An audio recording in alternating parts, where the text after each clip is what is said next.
Welcome, sleepy traveler. You've arrived at a quiet space made just for you. My name is Valarie, and I am here to guide you gently into rest, to help ease your mind, soften your body, and drift you toward a peaceful, uninterrupted sleep. Whether your day was long or your thoughts feel a little too loud tonight, let this be your permission to slow down, to breathe, and to simply be. There's nothing more to do now. Just allow my voice to be your guide as we begin this gentle journey toward deep, nourishing rest.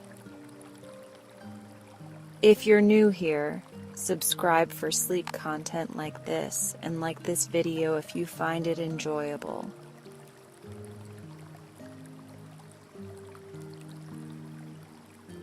Let's begin.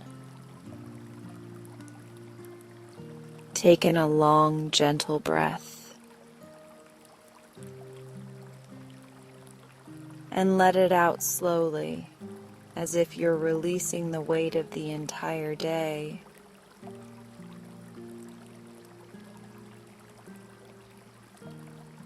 Feel the air moving softly in and out, guiding your body into calmness. Each breath is a wave of peace rolling gently through you. Tonight, there is nowhere else you need to be.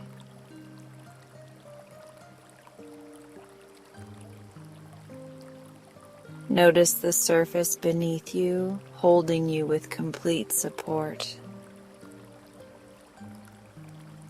Let your body settle a little deeper into comfort. Imagine the weight of your body melting into the bed, as if the day is slowly draining away.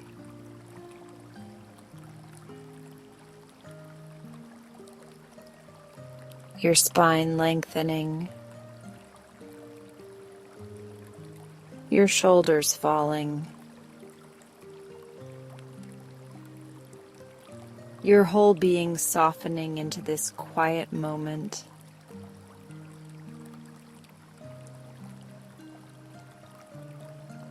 Allow your eyes to close gently without effort. If they are already closed, let them feel even heavier. The muscles around your eyes soften, smoothing away the last bits of tension.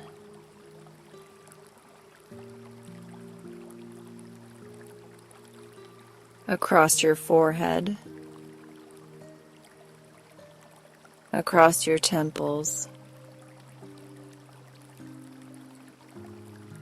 The skin of your face is relaxed and serene.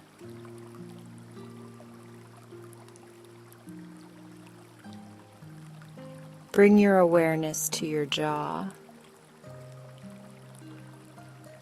Let your tongue rest softly in your mouth and part your teeth slightly.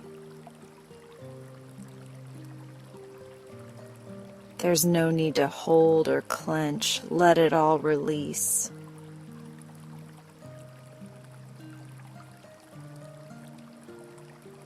A wave of calm rolls from your jaw down your neck, over your collarbones and across your shoulders. Your shoulders melt into the bed as if they are made of warm sand.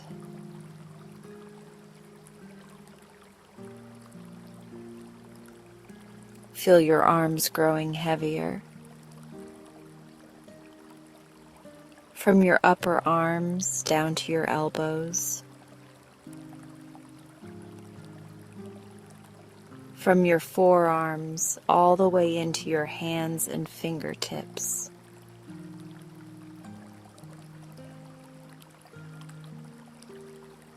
Your hands might feel warm or tingly or simply at rest. Whatever you notice is perfect. Your arms and hands are free of effort, soft and still.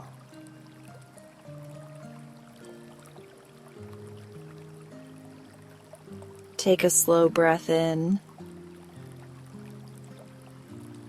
and sigh it out. Imagine that sigh carrying away any lingering tension.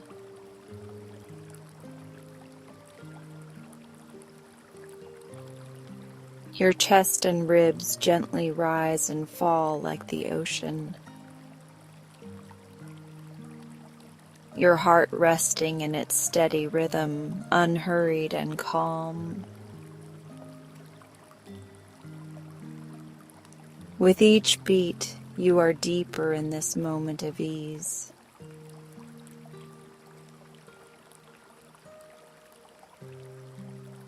Let this relaxation spread into your belly. Feel it soften, unguarded, peaceful. With every exhale, your stomach feels lighter, freer.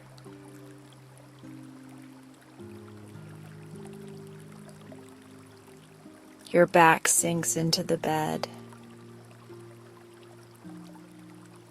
Your spine releasing any last threads of tension.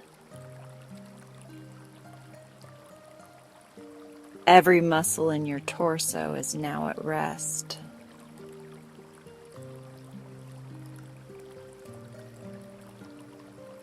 Move your attention to your hips. They are heavy, stable, safe. The weight of the day has left them completely.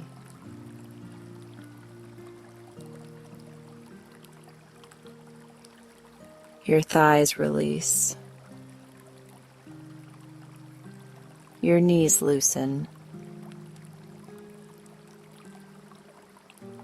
Your calves and shins are soft and free.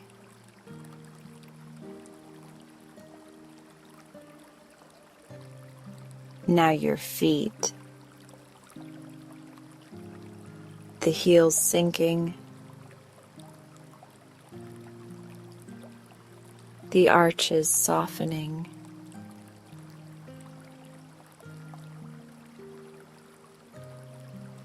Each toe unwinding as if they too are exhaling.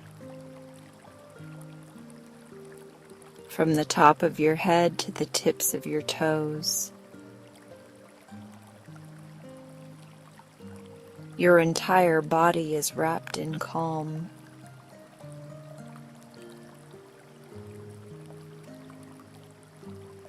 Take a moment to notice the stillness within you.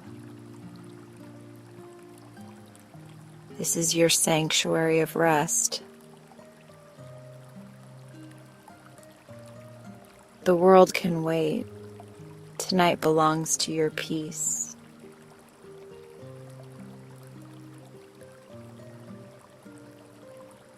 Now imagine a soft golden light just above your head. It's warm, gentle, and full of comfort. It begins to descend slowly, like a feather drifting down.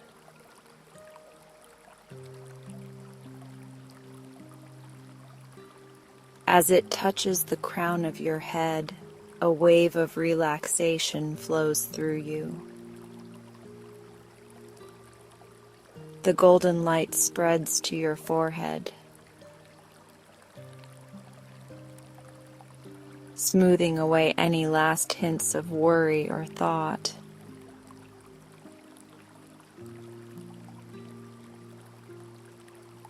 It glides over your eyes and over your cheeks, leaving warmth and ease in its path. The light moves into your jaw and neck, softening everything it touches.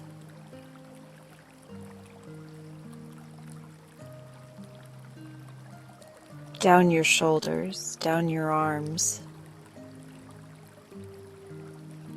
until even your fingertips glow with this golden calm. Another breath in.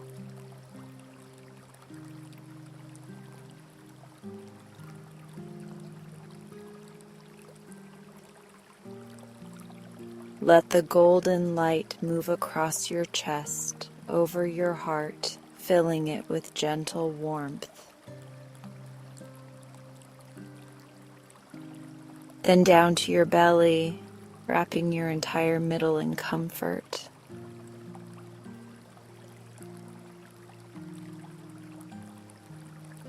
You are safe, grounded, and completely at ease. The light continues down to your hips and thighs, over your knees, your shins and calves.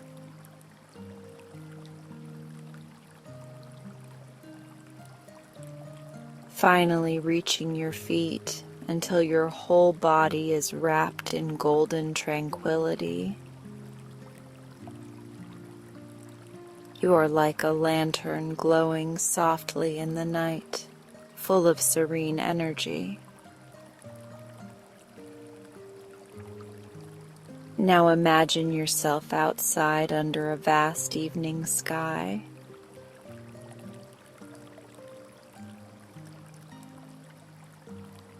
The air is cool but comforting.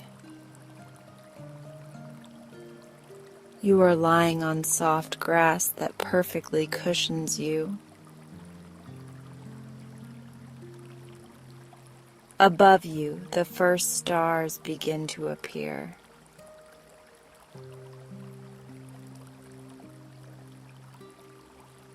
Each one twinkles like a soft greeting from the universe. You watch as more appear, slowly filling the sky with light. The longer you gaze, the calmer you feel.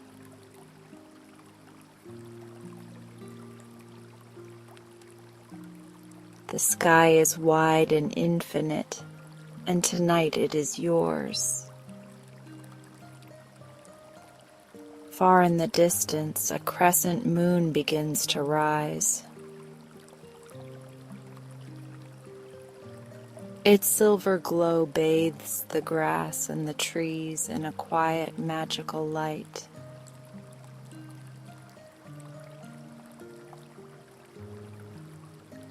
You feel like the moon is watching over you, protecting your rest. You hear the gentle whisper of a night breeze. It carries the scent of wildflowers and the soft hush of leaves.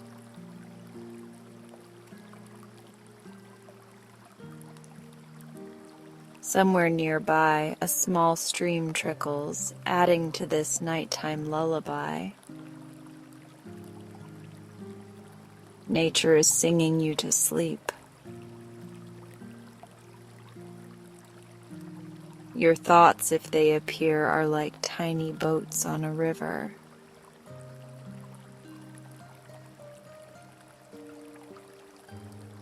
They float gently past without you needing to touch them.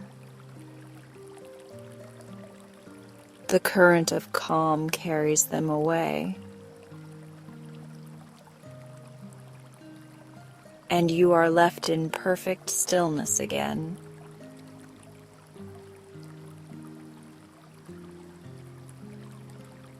Your body is heavy and light all at once. Heavy with rest, light with peace. The earth beneath you supports you fully.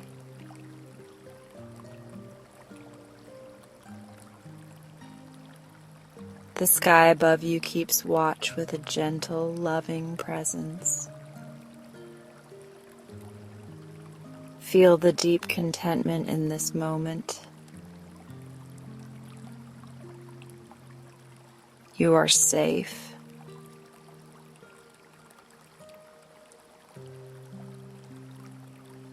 You are whole. You are ready to drift into a long, peaceful sleep. Take one last slow breath together.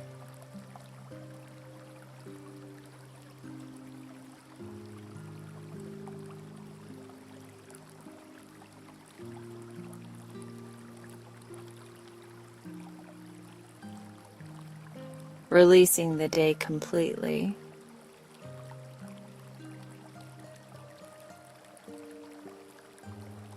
You are floating now in your own soft night sky, cradled by warmth, surrounded by stars. Dreams are approaching, gentle and kind.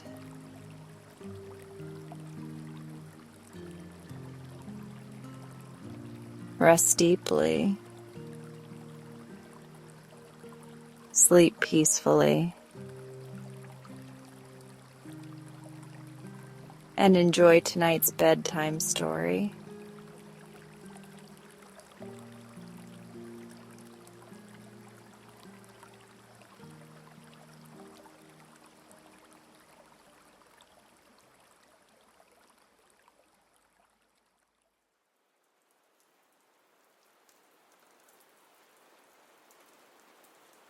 The first envelope I open isn't mine, but it knows me anyway.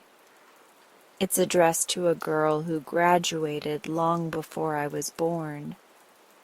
And yet the handwriting, slanted, careful, the kind that presses a person's heartbeat into paper, feels like it recognizes the small tremor in my fingers. I'm in the basement of Fairview High, where air smells like old pencil shavings and forgotten science experiments, organizing a supply closet that's never been anyone's top priority. The floor is cool through my jeans. The overhead light hums like a nuisance.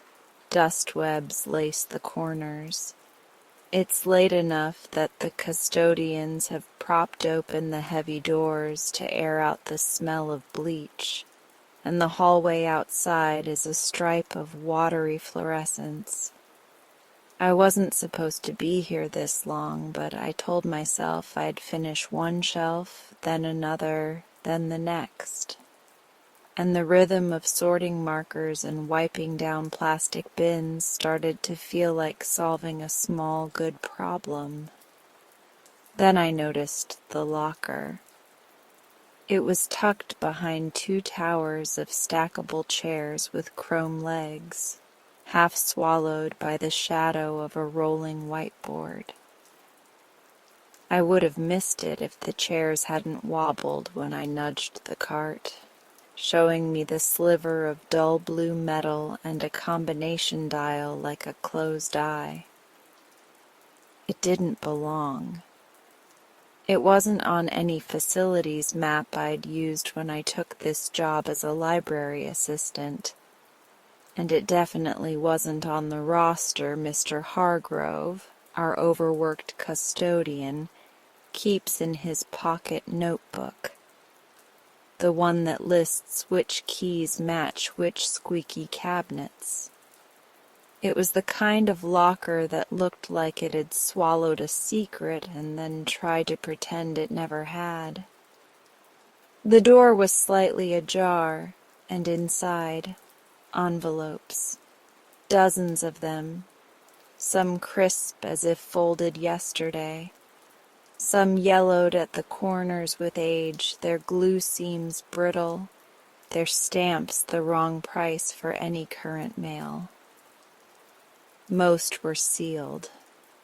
A few had slits where a letter opener must have once made a careful incision, then changed its mind. The names on the front were the names of former students and teachers, the roll call of old yearbooks, the ghosts of assemblies.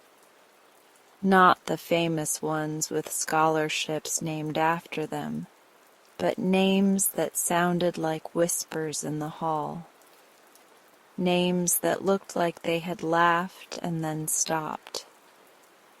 At the bottom, under the last envelope, lay a single note, wrinkled like it had lived in a pocket too long. If found, please deliver. Some words still need their way home. I sat on the concrete and let the words bloom out from the note like ink in water. Please deliver. As if I were a mail carrier of ghosts, as if it were that simple, as if addresses hadn't moved and names hadn't changed and time hadn't made a habit of blurring sharp edges. There's a moment after you find something unexpected where your world pivots a degree, a small shift. You think you can push it back with logic. Lockers don't appear out of nowhere. Envelopes don't hold their breath for decades. But the tilt remains. I felt it under my ribs. The handles of the rolling cart pressed against my shoulder blade. Somewhere upstairs a door thumped and laughter shot down the stairwell like wind.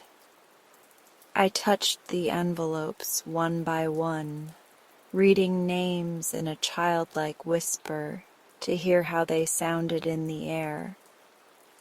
When I reached the third stack, I found a familiar last name, Mendoza, a teacher who'd begun her career here and retired last spring. Not her first name, though, not Elena. This one read, "For B. Mendoza, Room 105, 1986. Room 105 hadn't been English for years. It was now the robotics lab, where little motorized fish whirred in tubs of water and boys wore goggles like crowns. But the name tugged at a loose thread in my brain.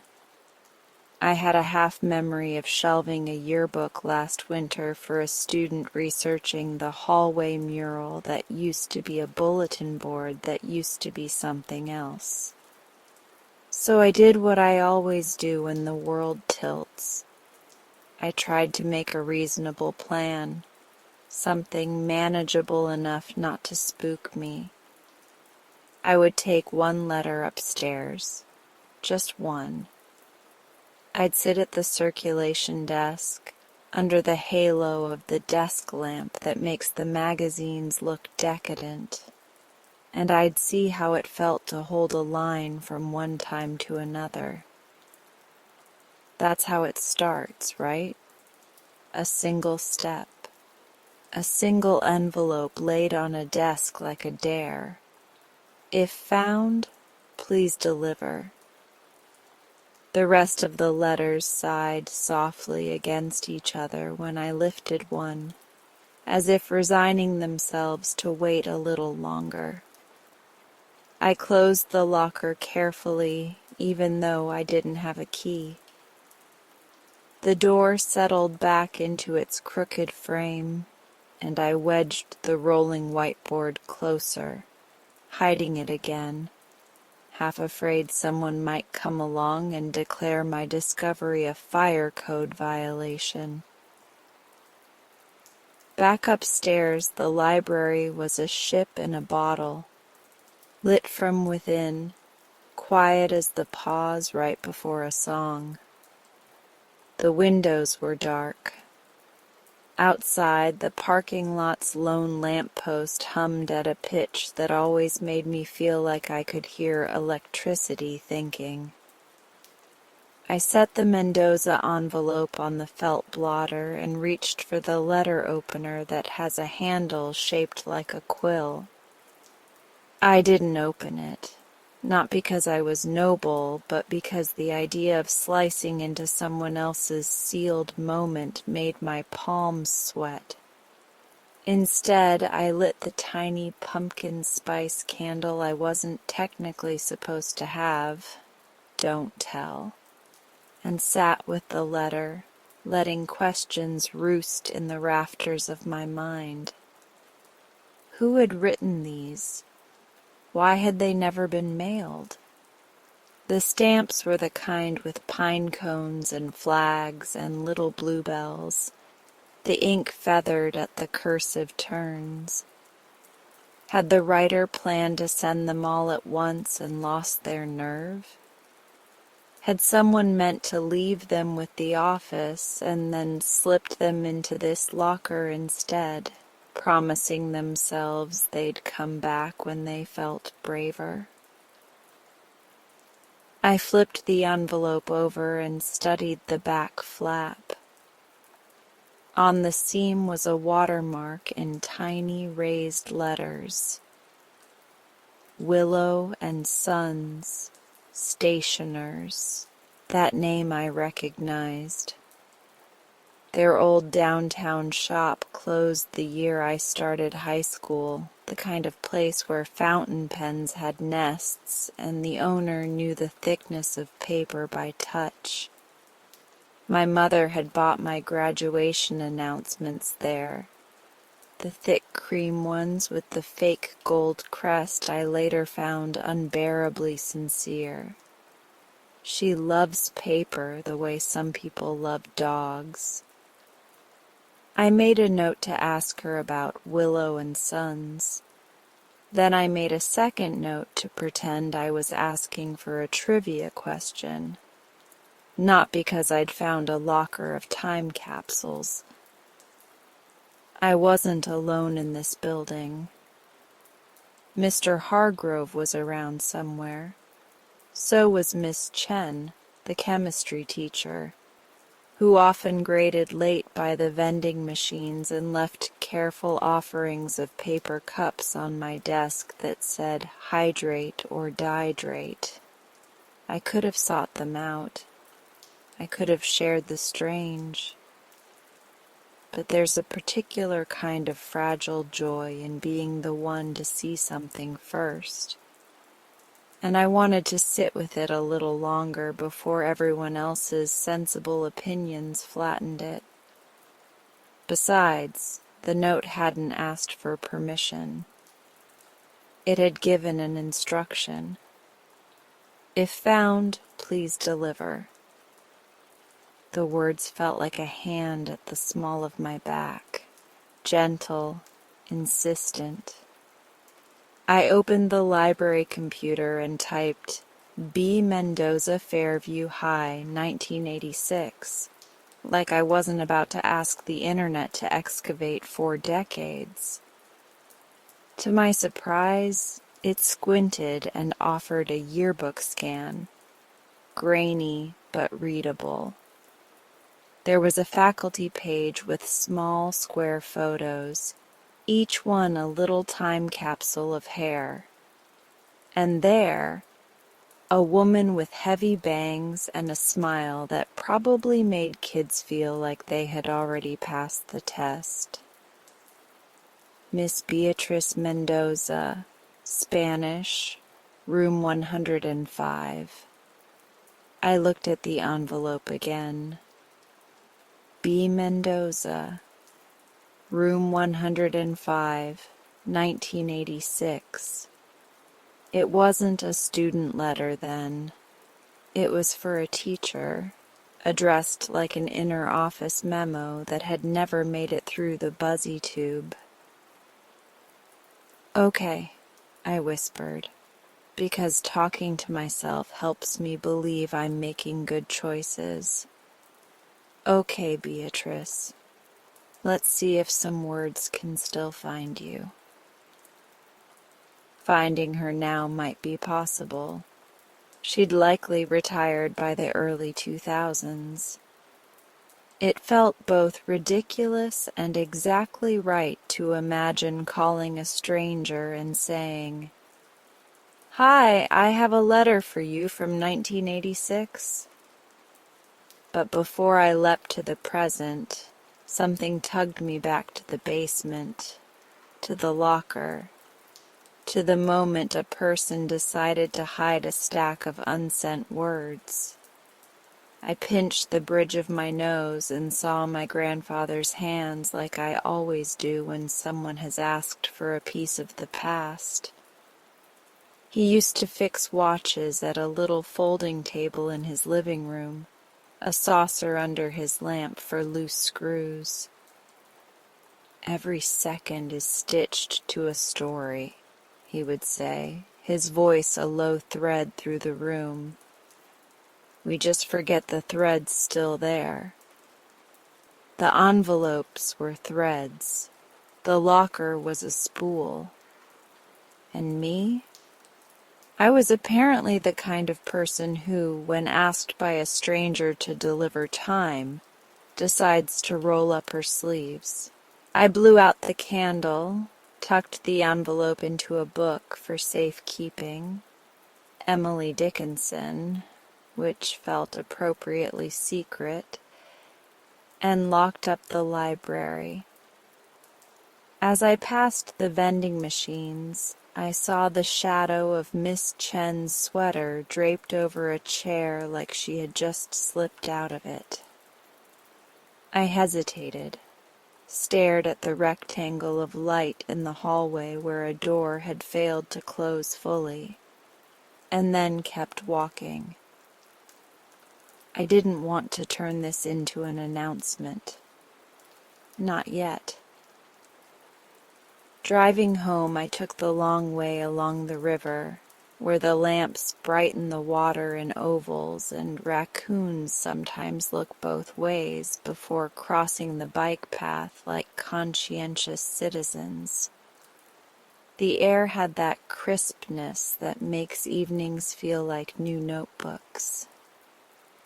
My little apartment above the flower shop was dark except for the twinkle lights I forgot to take down after the holidays 3 years ago. They've gone dimmer with time, but I love them for their stubbornness. Inside, I perched on the arm of my couch and stared at the envelope. It's strange how quickly paper changes a room. My plants, a stoic quartet of pothos and a cactus that refuses to die out of spite, seemed to lean toward it.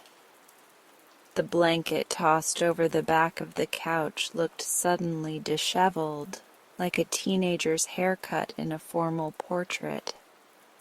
I texted my mother. "Do you remember Willow and Sons, the old stationery shop? Did they do anything like engraving for schools?" She doesn't text like a normal person. She calls immediately. "Amy, are you all right? Why are you asking about stationery at 9:30? Hi, Mom, I'm fine. You sound strange. I found something at work." "What did you find?" "I can't explain it without sounding like I've crawled into a book and refused to come out." "That's my daughter," she said, dryly fond. "Try me." So I told her about the locker and the envelopes and the note. I could hear her inhale at the moment I mentioned the instruction, "If found, please deliver," as if a familiar wind had entered her kitchen through the phone. "Willow and Sons definitely supplied the school," she said when I paused. Mr. Willow was a tyrant about paperweights, but he kept a ledger of special orders. If those envelopes were custom, he would have written it down. Do ledgers survive tyrants? Sometimes, she said. Sometimes the right people keep the right notebooks. You should ask the Historical Society. They collected a lot when the shop closed. I closed my eyes.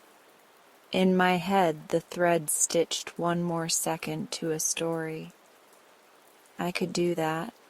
I could make a visit carefully, as if stepping onto a pond in winter. Do you think it's ethical? I asked, words soft, like a secret worry confiding in the dark. To try to deliver them? What if the letters open wounds or say things better left in a locker? Sweetheart, my mother said gently. Most wounds were from being unheard, not from being told. But go slowly. Ask permission before you open anything. Some people will want to remember.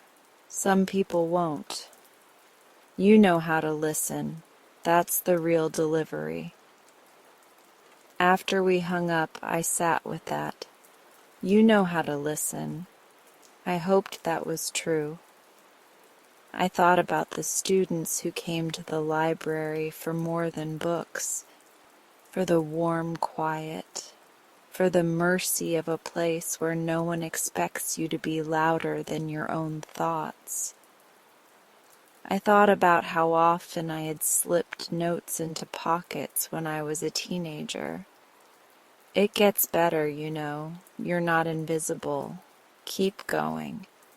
Too shy to put my name on them. Too hopeful not to try.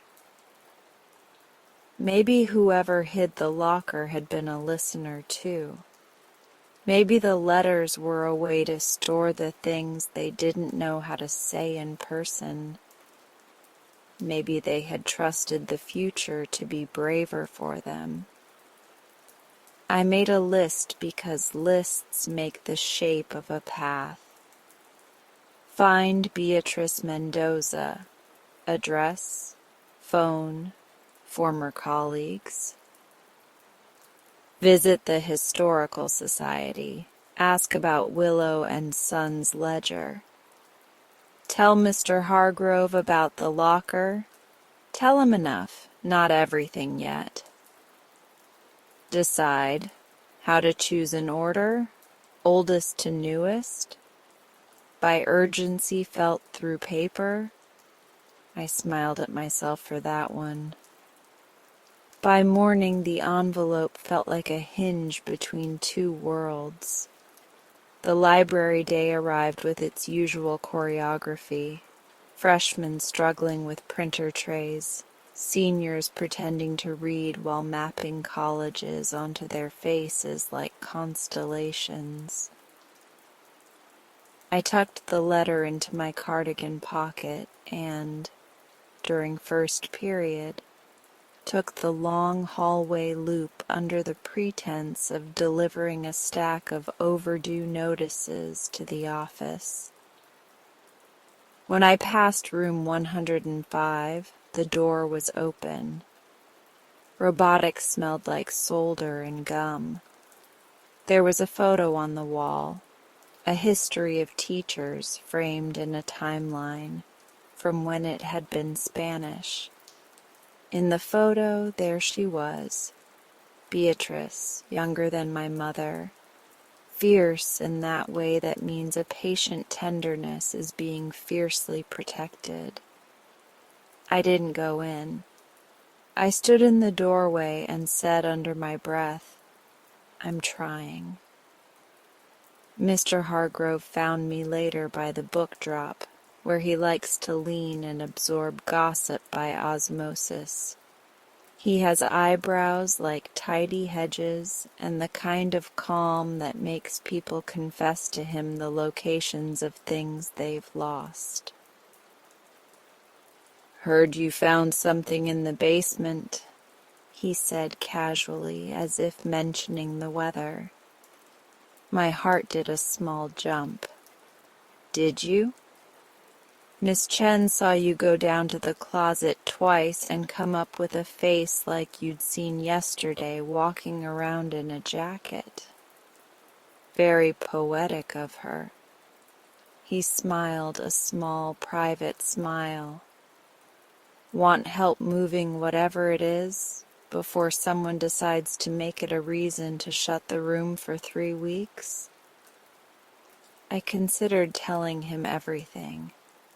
Instead, I said, "It's a locker, behind the chairs. Did you know it was there?" His smile didn't change, but his eyes stilled. "No," he said, too quickly. Then, more carefully, "We've had a few extra things down there over the years, things people tuck away. I try to keep track. I must have missed that one. If I needed time with it," I said, which was the most honest version of a lie I could manage, "could we avoid a lot of questions for a little while?" He looked at me the way my grandfather used to look at a stubborn watch, kind, assessing. "For a little while," he said, "but secrets grow moss. Don't keep it so long it gets slippery." I don't know if it was permission or a countdown. Either way, I felt the thread tug again, asking for motion. My lunch hour is holy. I eat in the stacks with my back against a shelf and let words settle me. Today the letter burned a polite hole in my pocket and then lit the air when I took it out. The paper was soft where the edges had worn. The stamp showed a flag I remembered from a history textbook, with a design discontinued the year before I was born. I traced the return address, no name, just Fairview High, room 105. The post office would have sent it right back here, even if it had been mailed. Maybe that was the point. Maybe the point was to ask the building to do the remembering. I don't know what made me do it then. Maybe the way sunlight slipped between blinds and made the table into a field of stripes. Maybe the weight of not knowing. I slid a finger under the flap and felt the dry tack of glue give. Inside was a single page, folded twice. The paper smelled faintly of hand cream and library stacks, a scent like almonds and dust. The handwriting matched the envelope. Careful, slanted, a left-handed tilt. I read, "Beatrice, today I watched you teach the difference between sir and a star." And I thought, there it is, the vocabulary for being. To be and to be a certain way. I keep thinking someone should tell you that you are the reason that room feels like a home where you don't have to apologize for your words. You talk to the ones who are failing like you expect them to pass, and so they do. You tell the loud ones to use their volume for kindness, and sometimes they do. At lunch, when you cut your apple into eighths with a plastic knife and gave me a piece, I wanted to tell you that my mother left last week, and that your "Como estas de verdad?" was the first real question anyone asked me all day. I didn't say any of it. I barely say things now. But I'm writing it here because maybe that is a way to be brave, another verb to learn. I am not sure if this letter will find you. Maybe it is enough to write it. Maybe one day I will be a person who can say things out loud in bright rooms. For now, thank you for asking me to conjugate being until I could see myself on the board. A student who is trying to be, I held the letter to my chest like a heat source. Once in college, after a year I didn't think I'd survive, I received an email from a professor that said, simply, "You wrote something honest today. Keep going." I printed it and taped it inside a notebook, and when the notebook fell apart, I glued the email to the next one and then the next.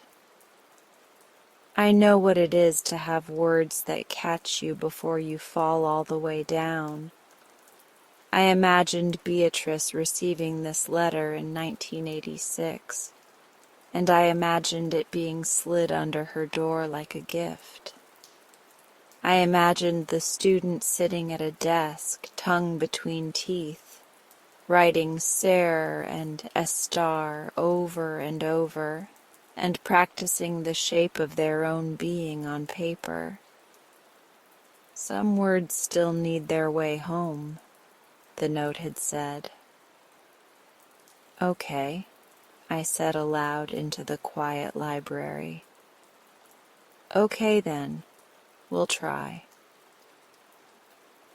I refolded the letter and slid it back into the envelope, suddenly aware that it had become heavier, as if acknowledging its intention made its atoms reassemble. I opened the staff directory and searched for Beatrice. She wasn't in the current listings, of course, but there was an alumni database with a former faculty section that looked like it had been designed by someone who thought computers were a passing fad. I entered her name. The page blinked and gave me an address on Maple Street, a few blocks off the river, with a note. Forwarding care of Elena Mendoza. Her niece, probably, or daughter. I didn't overthink it. I wrote the address on a sticky note and put the envelope in my bag. At 3, I told the circulation volunteers I had an errand and that I'd be back before dismissal. I laced up my boots because my feet demand commitment in the form of laces for all important acts. Outside, the sky was the pale blue of good stationery, and the wind made the flag outside the office crack smartly. On Maple Street, I found a small brick house with a porch that looked like it spent a lot of time listening to people's stories. A wind chime made from spoons knocked gently together. I paused at the gate, my hand on the latch, and realized I was shaking. I thought of the student who had written about 2 verbs for being. I thought of their bravery collapsed into paper, waiting for someone to be brave in return.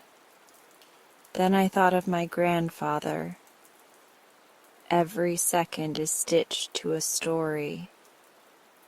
All I had to do was carry a stitch between 2 pieces of cloth. I knocked.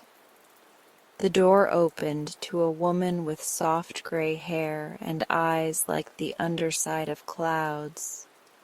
Warm, complicated, ready to rain. "Can I help you?"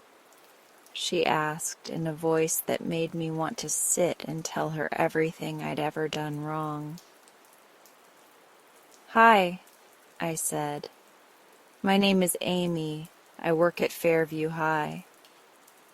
I held out the envelope, feeling ridiculous and holy all at once. "I found this. It's addressed to Beatrice Mendoza. Is she here? The woman's face changed like a page turning. She took the envelope with both hands and held it as if it might break. I'm Elena, she said softly. B is my aunt. She looked at me over the paper. She passed away 2 summers ago. The world tilted again, just a degree, enough to make something inside me sway.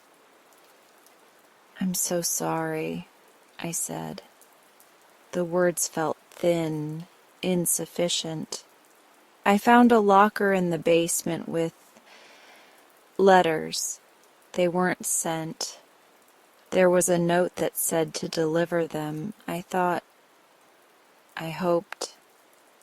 Elena's thumb traced the stamp. The corner of her mouth lifted a little, sorrow making room for something like light. Bea loved letters, she said. She loved all the ways people try. She looked at me.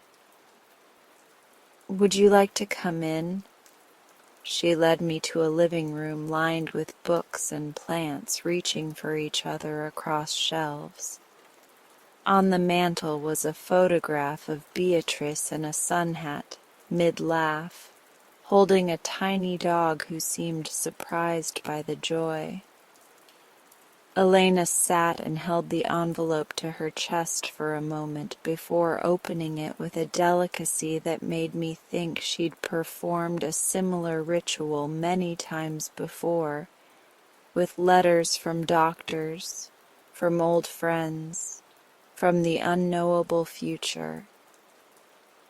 She read. She went very still. When she finished, she pressed her lips together and looked at the ceiling, as if the plaster had a patient face she could speak to when words got crowded. She would have loved this, she said finally. She set the letter on the coffee table carefully, as if it were a sleeping bird.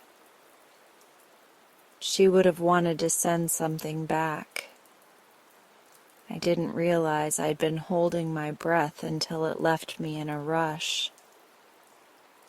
I'm finding more, I said. Dozens, maybe. Some addressed to teachers, some to students. I don't know who wrote them. Elena nodded, the way people nod when something sacred is walking across a room and they are giving it space. Will you bring them home? She asked, the tiniest smile tugging at the corner of her mouth. Wherever home is for them? I want to, I said. I think that's why they found me. She glanced at the letter again, then reached for a pen on the side table and scribbled a number on a notepad with a floral border. Give me your phone, she said. And when I did, she entered her contact and labeled it Elena, B's niece, letters. Then, a little shyly, when you find more for teachers, maybe we could read them together. In that moment, I understood the thing the note had asked me to deliver wasn't only ink on paper. It was the act of returning words to mouths that had long been silent, not to make them speak, but to let them rest. It was a kind of mending, the way you pull thread through a tear until both sides meet again, not perfectly, but close enough to hold. On the walk back to the school, the wind had shifted. It smelled like rain thinking about happening. I cut through the park and watched a child hop across chalk squares that declared rules of a game no adult could guess. A bus exhaled at a corner. I touched the pocket where the envelope had been and felt the absence like a small, satisfied ache. Back in the basement, the chairs still leaned against the whiteboard like bored sentries. I moved them aside, opened the locker, and greeted the paper stack like a congregation tuning itself before a hymn. I gathered a small handful, 5, weighty in their silence. On the bottom, under the note I'd first found, I noticed something I'd missed. A second line, faint, written in pencil like the writer had nearly changed their mind. If you can't deliver, then witness. I closed my eyes and let that settle. Maybe I'd fail to find some people. Maybe some doors would stay closed, and some names would resist the kind of remembering I could offer. But I could witness. I could be a room where words, old, brave, uncertain, were read aloud softly to the air and told they mattered. I could be the hinge. When I went upstairs, the final bell had rung. The library filled with the soft thunder of footsteps and the symphony of zippers. A girl with blue hair asked if I had any poetry that doesn't sound like it's trying too hard. A boy returned a book about building radios and asked where to find something a little less dangerous. I answered their questions and slid 2 more envelopes into my bag. The weight steadied me.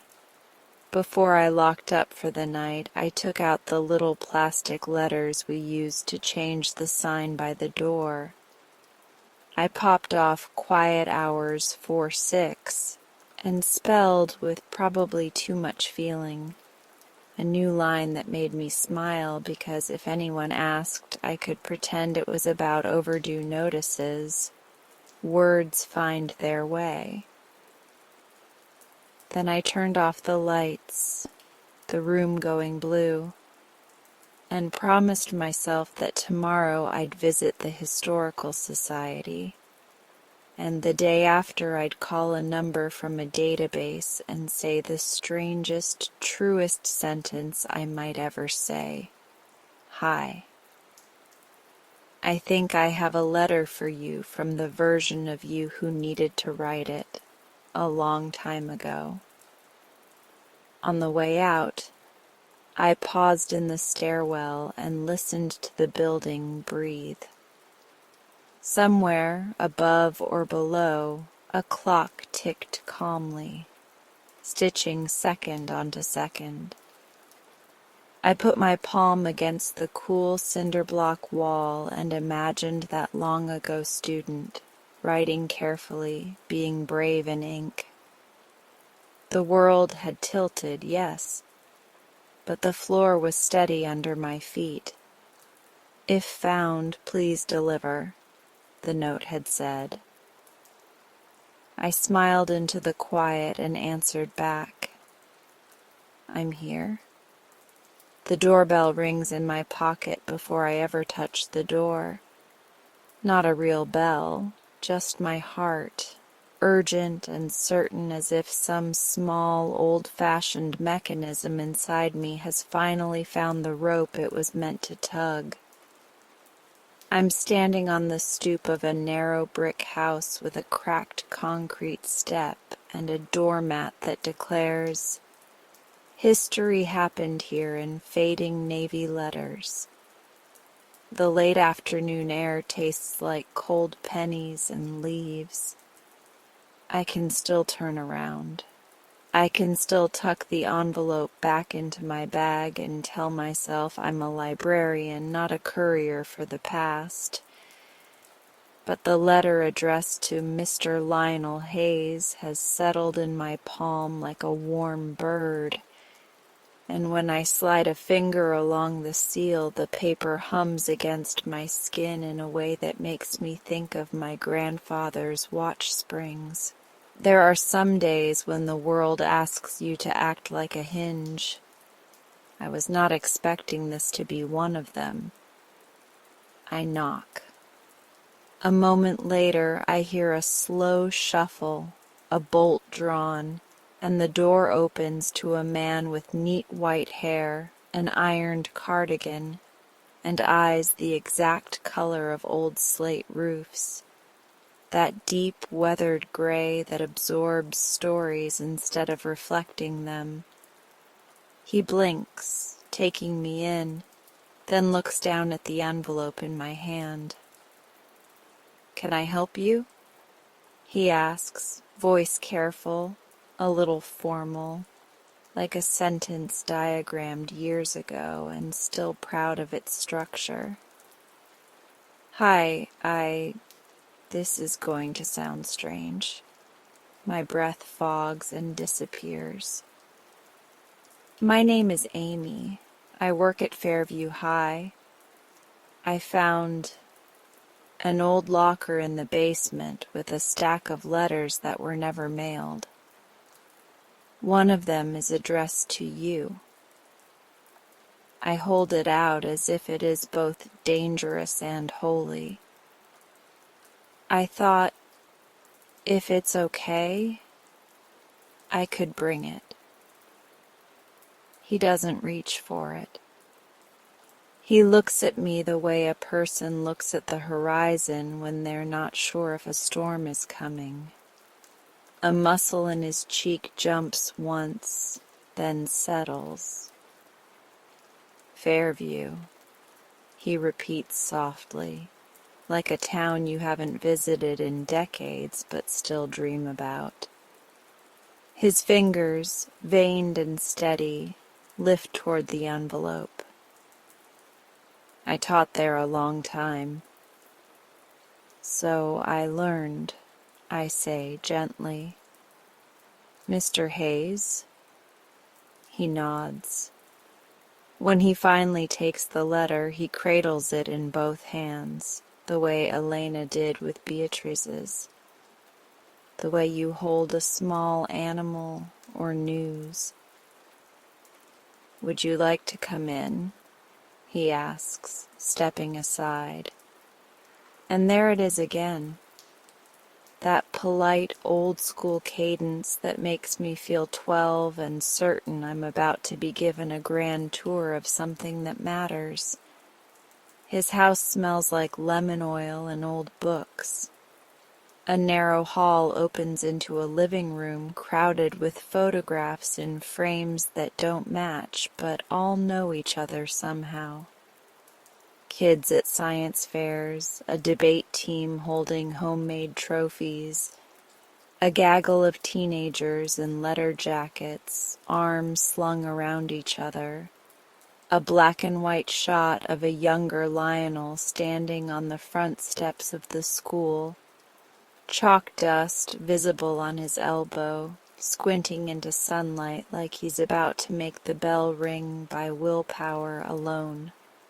A blue plaid armchair faces a window with lace curtains. On the coffee table, newspapers folded precisely, a coaster with the Liberty Bell, a fountain pen with ink dried on its nib. He gestures to the couch, and I sit, my bag tucked close, as if the rest of the letters might rustle and give us away. He perches on the edge of his chair and studies the envelope again. "It's an older stamp," he murmurs. 32 cents. 1995, thereabouts. We were still teaching with overhead projectors. I smile because I remember those. Plastic sheets sliding under careful hands, markers squeaking hope onto transparency. There was a note with the letters. I say carefully. It said, "If found, please deliver." Some words still need their way home. If you'd rather not, if it feels like too much. No. He shakes his head, and after a second his mouth tips towards something that is not quite a smile and not quite a sigh. Not too much, just a surprise. He lifts his eyes to mine. "Thank you for coming in person, miss." "Amy," I say. "Just Amy." "Thank you, just Amy," he says, and the corner of his mouth lifts for real this time. He slides a fingernail under the flap. Whatever tremor might live in his hands is outmatched by habit. His movement is precise, like all the motions he taught himself to make in classrooms. Writing on the board, unrolling a map, handing back a test with a little note in the margin. He opens the letter with a breath that sounds like the first page of a book. The paper is a single sheet, folded in thirds. He reads silently. I watch his face try to do many things at once. His eyes move left to right, steady. Then they stop, and the muscles around his jaw loosen. He tilts his head the way people do when they are trying not to cry. When he reaches the bottom, he starts again without seeming to notice, his lips moving a little as if saying the words might help them land. I look away, out of respect, and my gaze snags on a series of artifacts. A broken chalk holder in a tiny shadow box, a laminated hall pass labeled H05, History, a coffee mug on a shelf that says, "You are here," with an arrow pointing to a dot that could be the center of the universe, the school, or the middle of a nowhere town that held everything. Would you... His voice is hoarse. He clears it gently, a teacher keeping the room. Would you like to hear it? If you want to share, I say. He lifts the page, smooths it once with his palm, and reads, "Mr. Hayes, you will not remember me. I was the girl in the back who kept my hood up even when you asked me not to, and who did that flat stare that says your rules bounce off me, but only because everything else was bouncing off me and I didn't know how to make anything stick. I am writing because there are two things I could not say then that I can write now. First, I'm sorry I cheated on the Civil War essay. Not the whole thing, just the middle, where I copied a paragraph from a book because I thought the words would make me sound like I belonged in the class. You knew. You didn't humiliate me. You put the essay in front of me during lunch and said, "I hear your voice for a paragraph, then I lose you, then I hear you again. I'd like to hear you all the way through." You gave me the weekend to rewrite it. No zero, no lecture. Just a chance. Second, thank you for the day you made us map our family migrations. You said history is not dates, it's footsteps. I told the class my mother was gone and my father didn't talk about where we came from. You nodded and said, "Then start here. Put today on the map. One day someone will trace their way back to you." I drew a circle over our apartment and felt my heart make a noise like relief. Here is what happened next, in case the story wants an update. I graduated. I kept my hoodie, but I learned to look up. In my first job interview, the manager told me my cover letter sounded real, and I thought of your note on my essay. You sound like yourself. Keep going. I'm a nurse now. I ask my patients questions that don't fit on forms. I have a daughter who hides in the back sometimes. I tell her that being quiet doesn't erase you. If this letter finds you, I hope you'll accept my apology for the paragraph and my gratitude for the many, many more paragraphs you helped me write in my own voice after that. Also, I kept the map.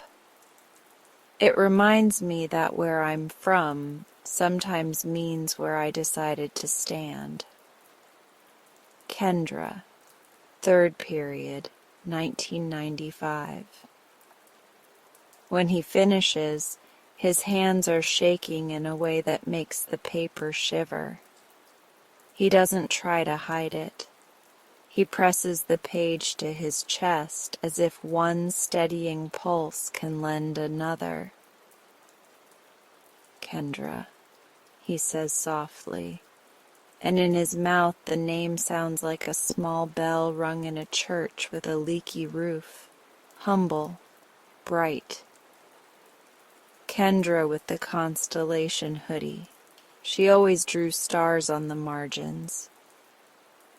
You remember her, I say, wonder leaking into my voice. He doesn't answer right away. He's looking at a place past me, somewhere over my left shoulder, where time is doing a little braid of itself. I remember the way she watched the door, he says, like she needed to be ready to leave before anyone asked her to stay. I didn't know about the cheating until I recognized a sentence I knew she wouldn't use. Not because she wasn't smart, because it wasn't a sentence built to survive her life. I wanted her to borrow courage, not a paragraph. He laughs then, a short, incredulous sound. I tell myself I remember too much. My niece says it's why I never learned to use a calendar app. If I forget, someone's story will fall on the floor. He folds the letter along its old creases and then unfolds it again, as if reminding it how to be a letter. Amy, he says, and when he says my name, the old politeness puts a hand on my shoulder.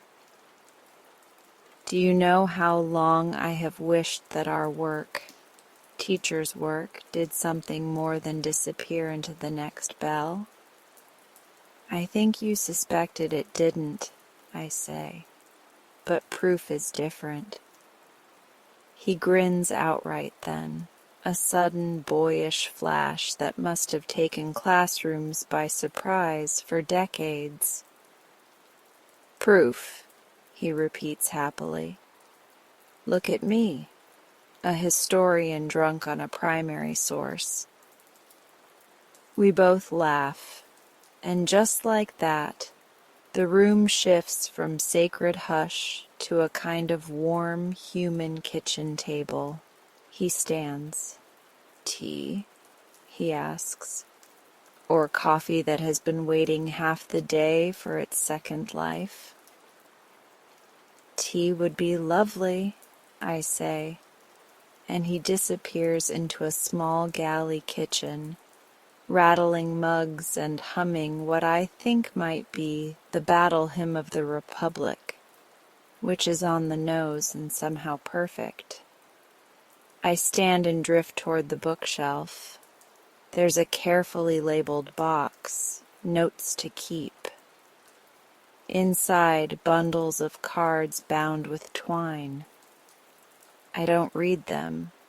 This feels like a museum where everything is touchable, but not for me. But the sight alone steadies something in me. A whole life of thank yous and I'm sorries and you mattered. He returns with 2 chipped mugs. Mine says women vote. His says ask me about 1848. And a plate of sugar cookies that look like they have traveled across several holidays to arrive here. He sets them down and, with a small deliberation that feels ceremonial, places Kendra's letter on top of the coffee table books. "Tell me," he says, settling again. "How did you find them? The letters?" So I do. I tell him about the basement, the locker, the whiteboard hiding it, the envelopes with their brittle glue and mismatched stamps. I tell him about turning one over and reading B. Mendoza, and how that letter found a home with Elena. I talk about the note, the instruction to deliver, the backup plan to witness. I expect him to ask me a dozen practical questions. He doesn't. He listens with that full body's attention some people carry like a lantern, head tipped, eyes steady, heart in the room. When I get to the part where I debated opening the letters at all, he holds up a hand kindly. "You're doing fine," he says. "You're doing right. This is salvage. There are wrecks of time everywhere. Sometimes the tide brings us a trunk and says, 'Open carefully. See what can still be returned.'"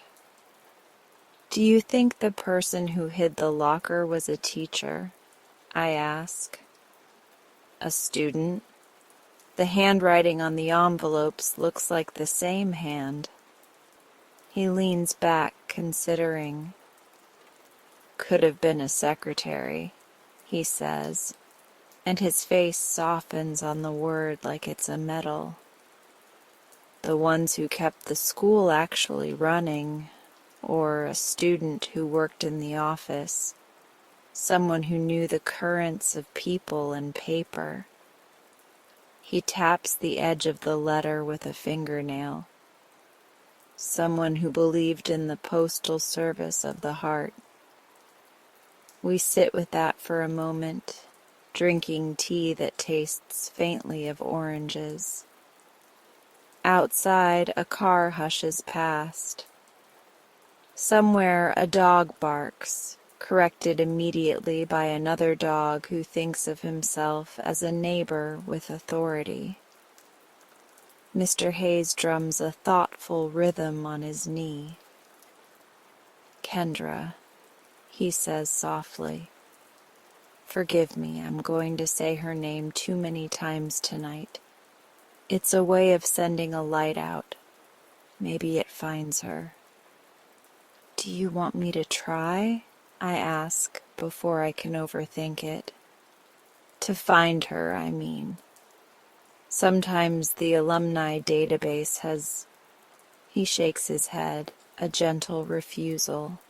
"No, she sent what needed sending. If she wants to be found, she will pick up the other end of the thread. For tonight, it is enough that the letter arrived." He reaches for the plate, breaks a cookie in half, then in half again. "You know," he says, crumbs a deliberate constellation on the napkin. "I kept a rule I never wrote down. If a student apologized without being forced if they brought me their own trouble, I owed them a future where that moment wasn't the only thing I remembered. I marked their paper as if bravery weighed more than grammar for a day. That should be a poster in the teacher's lounge, I say, and he laughs into his sleeve. He tells me stories then, not gossip, not the stale air of old grievances aired over coffee-fueled bitterness. Stories like beads handed to me one by one, each with its own sheen. The boy who spoke only when he could stand at the window, so Lionel moved his desk there and said, "We all do better with a horizon." The girl who took the Regents with a baby asleep on her chest and wrote an essay about the Declaration as a document of complicated hope. The kid with a stutter who could recite the Gettysburg Address without a hitch if he walked while he did it. So Lionel taught the whole class to pace and speak. An army of quiet feet and strong voices. History is choreography, he says at one point, eyes bright. If I did it right, they left with a step they could use when no one was counting for them. By the time the tea has cooled to the earnest lukewarm of good tap water, the light in the room has softened. It's that hour where everything looks like it's agreeing to be kind for a while. I realize my shoulders have dropped 3 inches. I reach for the envelope again with a kind of reverence I didn't know I had room for today. "Can I ask you something not about the letter?" "You can ask me anything," he says. It doesn't feel like a formality. It feels like the rule of his house. "How did you do it?" I say. Year after year. Hold all the stories and not get broken by them? I did get broken by them, he says without flourish, but not ruined. He looks out the window where the neighbor's porch light blinks on shyly. I learned to let some of the stories pass through me the way light passes through stained glass. They color you, but they don't scorch. And I kept notes, not because I needed to remember the bad days, because sometimes the good ones were quiet, and I didn't trust my memory to honor them loud enough. He picks up Kendra's letter again and smiles at it with his whole face. This is one of the loud ones. We sit a little longer. He asks about my work. I tell him about freshmen who whisper jokes into the spines of books, seniors who come in for printer help and leave with novels they didn't know they needed. I tell him about the sign I rearranged. Words find their way. He chuckles, delighted, like I've told him his own catchphrase. "Of course they do," he says. "They're stubborn that way, like ants." When I finally stand to go, he insists on walking me to the door. He tucks the letter into a manila folder with other treasures. I see just for a second a drawing of the school in colored pencil and a thank you note folded into the shape of a crane. He opens the door and the early evening rushes in, cool, a little damp, as if the air has just read something that made it cry. On impulse, I say, "Would you mind if I told you when I deliver others?" I don't know why, but it helps to know someone understands what this is. He bows his head in a small, formal nod that would embarrass other men and suits him perfectly. I would be honored to be your dispatch clerk, Amy. Deal? I say, grinning, and we shake hands like we've made an agreement to keep the ancient mail route open between lost and found. On the sidewalk, the sky over Maple Street is a soft navy bruise. I tuck my hands in my coat pockets and feel the rustle of other envelopes. 2 for former students, 1 for a math teacher whose address I haven't found yet. My feet take me toward the river without consulting me, like they know I need to walk off the extra electricity inside me. Each porch I pass has its own history of shoes and arguments and laughter. I wonder how many letters the town is already holding in its lungs, unsent but not untrue. At the river path, I sit on the bench that faces the water and pull out my phone. I don't mean to text anyone. I just open the Notes app and type with my thumbs. The way kids write confessions now, fast and private, like they're throwing pebbles into a lake and trusting the ripples to find someone on the other side. I type, delivered first letter. Mr. Lionel Hayes. Apology and thank you from Kendra, 3rd period, 1995. He remembered her. He cried, the quiet, good kind. He said history is choreography. He said some stories pass through you like light through glass. The letter felt like a hinge. I felt like a door that could be trusted. I add, some words still need their way home, and some of us are learning the map. Then I put my phone away and let the park sounds wash up around me.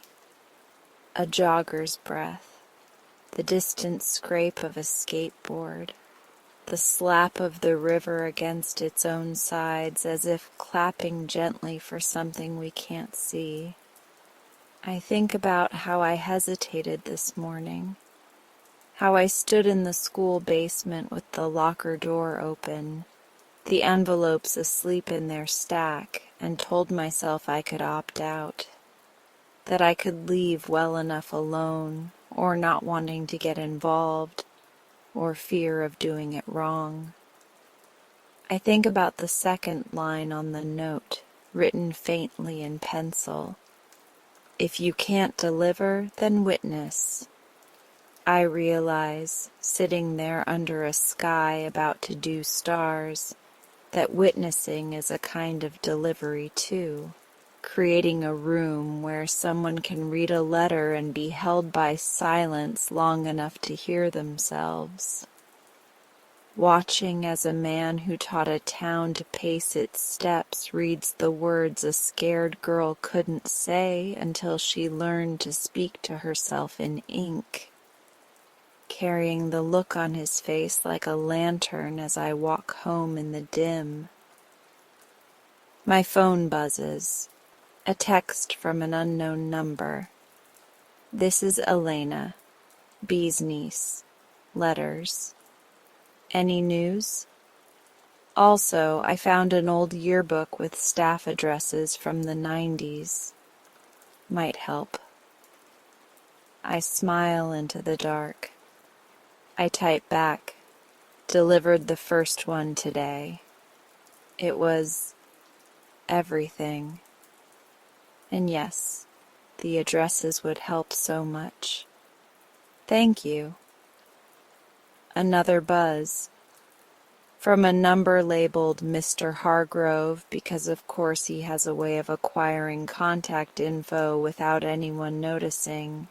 It says, basement door tends to stick, use your hip, and when you're ready, I can help you move the chairs. I laugh out loud, and a pair of ducks on the river look offended. I'm ready, I whisper, as if Mr. Hargrove can hear me through puddles and pipes. Ready in the way you get ready after you've already begun without admitting it. Back at my apartment, I set my bag down carefully and take out the remaining letters, laying them on the coffee table with enough space between them that each can breathe. I make tea. I make a list because lists are my scaffolding. Copy Kendra's letter text, with permission, to bring to the archive file I'm creating. Encrypt, protect. Visit Elena tomorrow. Pick up addresses. Ask about staff reunion groups. Ask Miss Chen if she remembers Mr. Hayes without making it about gossip.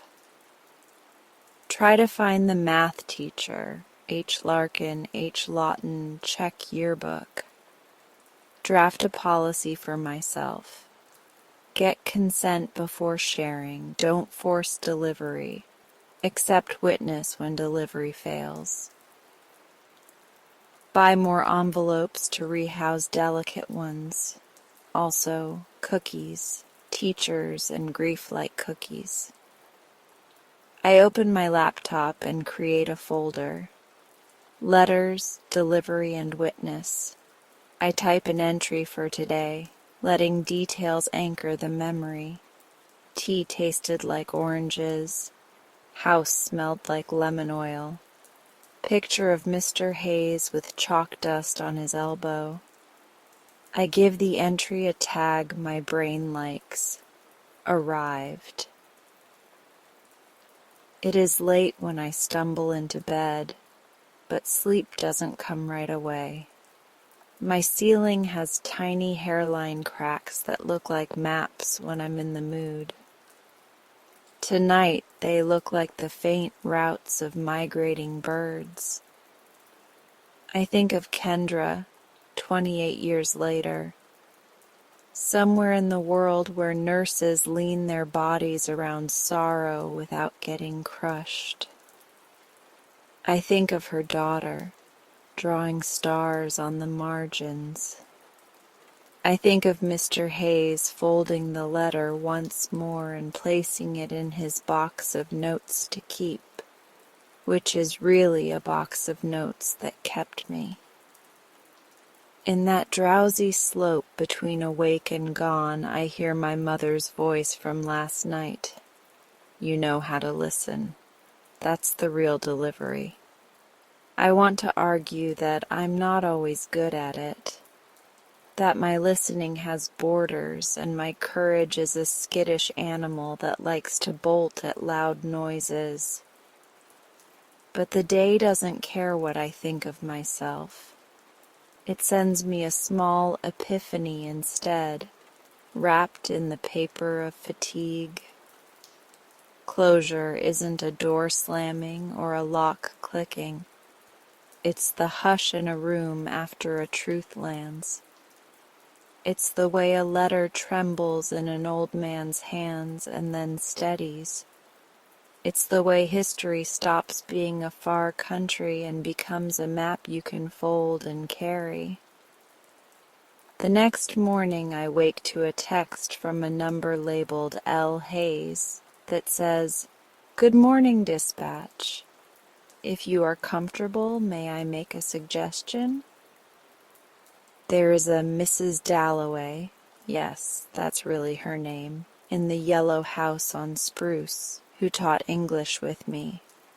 If there is a letter for her, she would want tea strong enough to spoon up. Also, she will insist closure is a made thing, like bread. Bring jam. I grin at the ceiling, startled by the simple joy of being given instructions by a man who has spent his life translating time into footsteps. Then, as if the day is doubling down, Mr. Hargrove sends a photo. The basement chairs neatly stacked to one side, the blue locker visible like a small, startled animal. His caption, "Ready when you are." I don't know where this ends. I don't know if I will return all the letters or if some will remain in their envelopes, sleeping in the dark with the faithful dignity of things that tried. But I know this. Yesterday I crossed a threshold. I delivered a letter to a man whose life is made of letters, and he gave me back something I didn't know I was missing. Proof that words, when they finally find their way home, put their hands on the furniture of the heart and move it around until the room makes sense again. In the library, before the students arrive and the day starts its reliable clatter, I change the sign by the door once more. I add a second line, smaller, the kind of footnote that only a few will notice, and those will be the ones who need it. Words find their way. So do we. Some bridges don't creak when you step on them. They hum. That's what this feels like. Not the shudder of something risky or the dizzy sway of a crossing that might collapse, but a low, steady hum beneath my feet, as if the wood and rope already know they can carry me.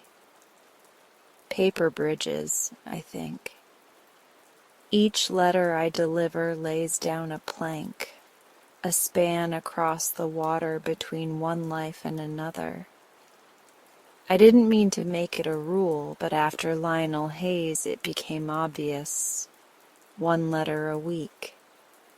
Any more and I'd rush it, turn it into a task instead of a passage. Any less and the stack in the blue locker would keep breathing that soft, patient sigh that says, "We'll wait, but we'd rather not." Week 2's letter was to a woman named Margaret Paulson. The envelope was addressed in the same careful, slanted hand, dated 1981, and on the back someone had written only, "Please give her this in person." Finding her wasn't hard. Maple Grove Assisted Living, 2nd floor, room with the bird feeder. She met me at the door in a sweater the color of sunrise tea, and when I handed her the letter, she pressed it to her cheek before opening it. Inside, a note from an old friend, telling her she was not to blame for her brother's death. A simple, aching thank you for holding the family together when no one else could, signed by a name that made her mouth tremble into both a smile and a sob. "I thought no one remembered that year," she said. And then, without asking, she took my hand and guided me to a chair. We sat by the window while sparrows flitted in and out of the feeder, and she told me stories about her brother. How he once swapped the sugar for salt the day before Easter breakfast.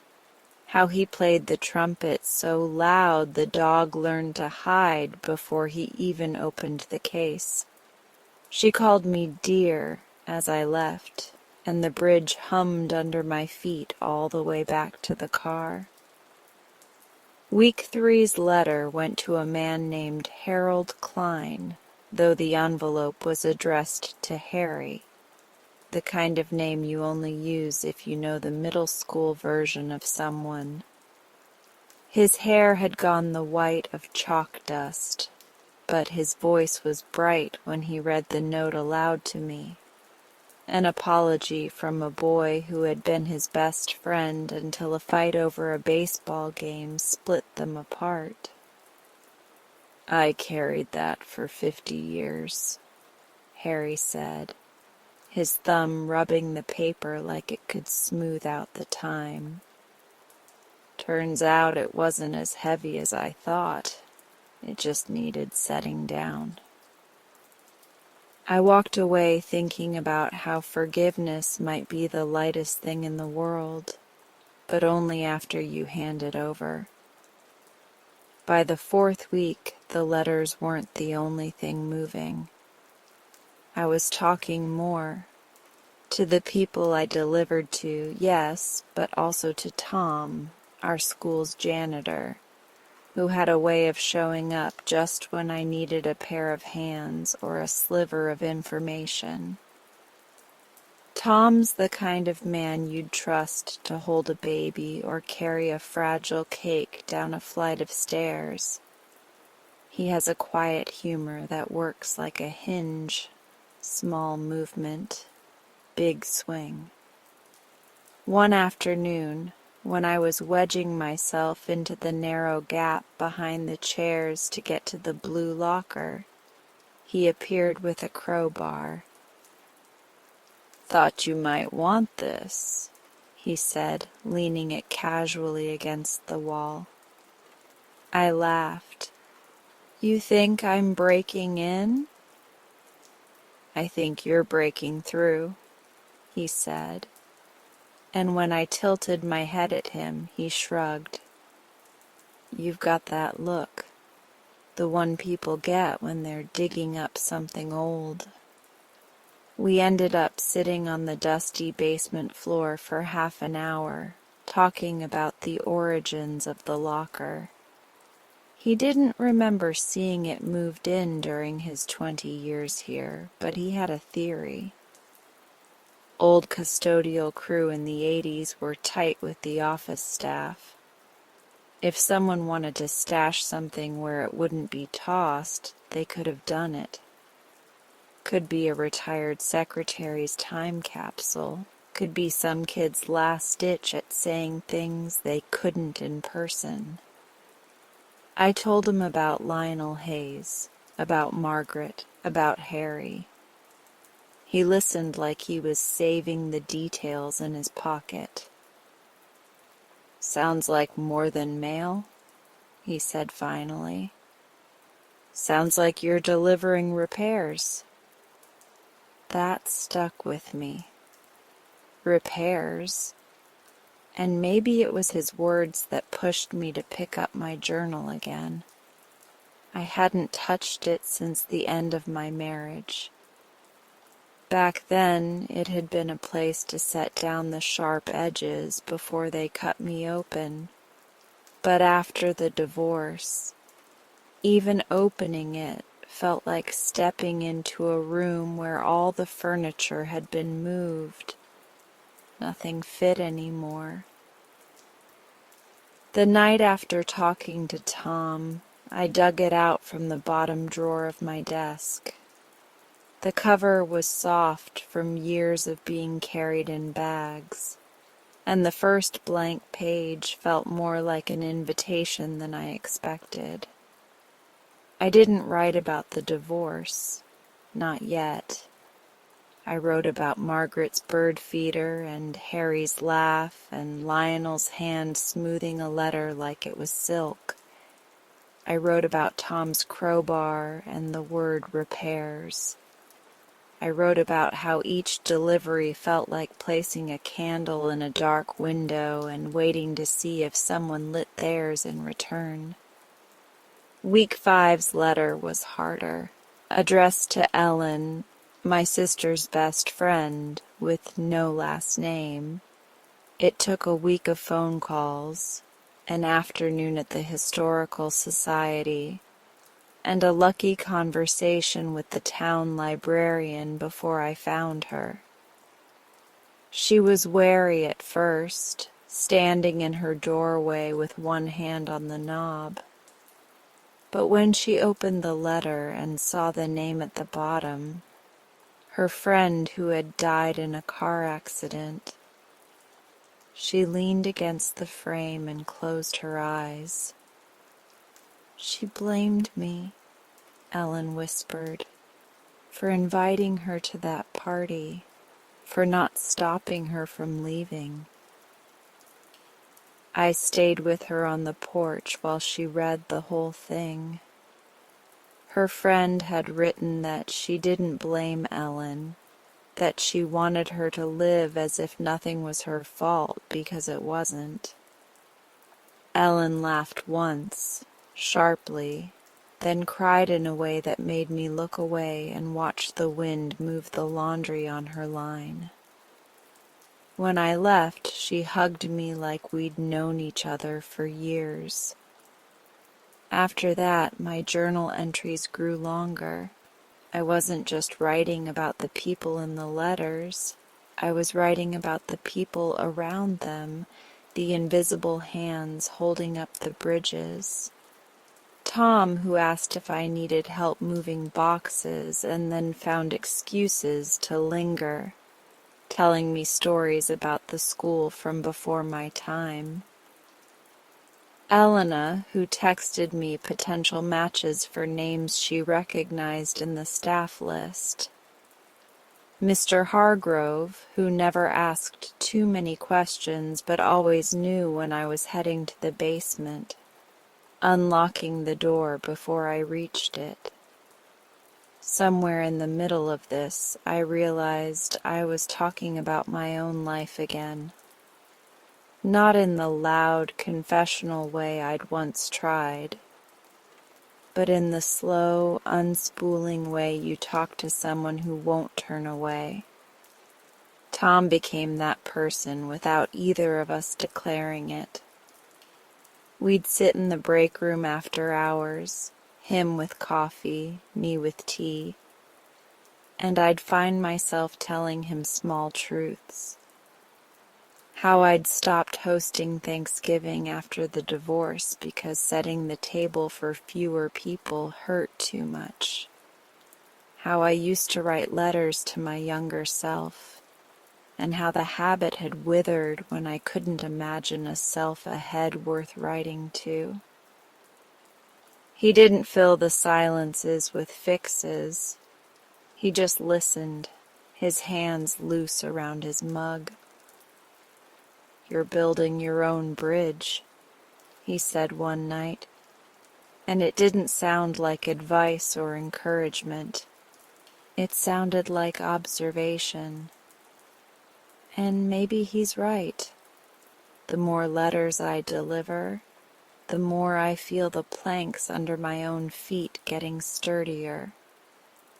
By the end of the 8th week, I'd returned letters to a man in a hospice bed who asked me to read his aloud so he could hear it from a living voice, to a retired art teacher who kept it on her easel for a month before opening it, to a woman in a coffee shop who read hers in silence, folded it, and said only, "I didn't know anyone remembered that about me." In my journal, I wrote, "Some bridges are for crossing, some are for standing on and waving to someone you didn't know was still there." And I think, though I'm not ready to write it yet, that maybe some are for walking back to yourself. Tom keeps saying there's more to find out about the locker. I believe him. Every time I go down there, I get the sense that the air is waiting for something. Maybe it's not just the letters. Maybe the bridge isn't finished yet. I didn't expect the past to know my name. There it was, in the dim, drippy light of the basement, the blue metal locker yawning a little, the smell of damp concrete and old paper rising like breath, and an envelope on top of the stack that shouldn't have known me and did. Amy, written in a firm, looping hand that belonged to someone who practiced penmanship when it could still win you a ribbon at a fair. The rain was hammering the alley doors hard enough to rattle the hinges. Somewhere above me, a cart squeaked across the library's linoleum, and I could tell by the rhythm it was Mr. Hargrove, which should have comforted me. It didn't. For a heartbeat, all the air in the room narrowed to the size of my name. I stared at the envelope like it might blink. The date in the corner made no sense. October 5th, 1987.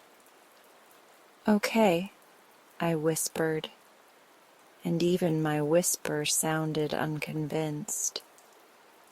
"Okay, that's not creepy at all."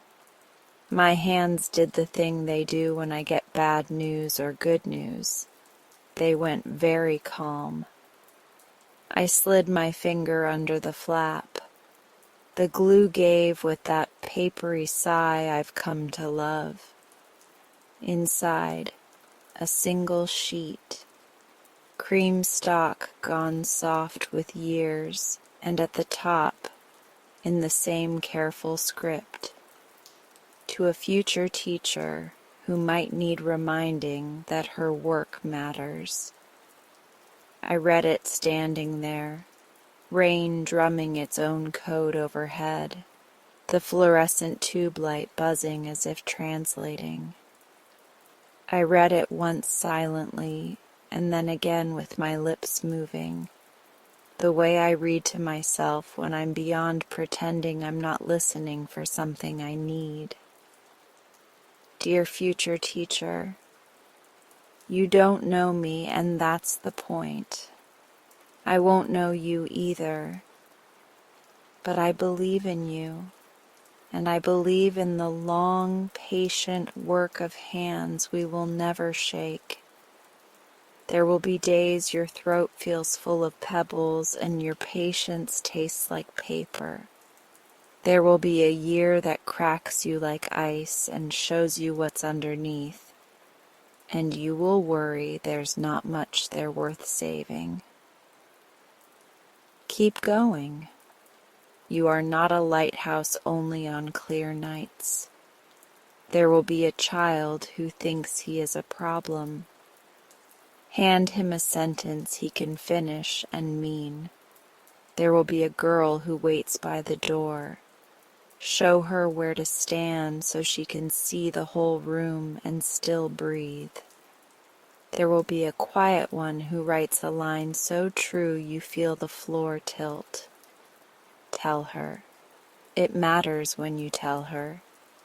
And there will be a moment, more than one, when you ask, "Does any of this change anything?"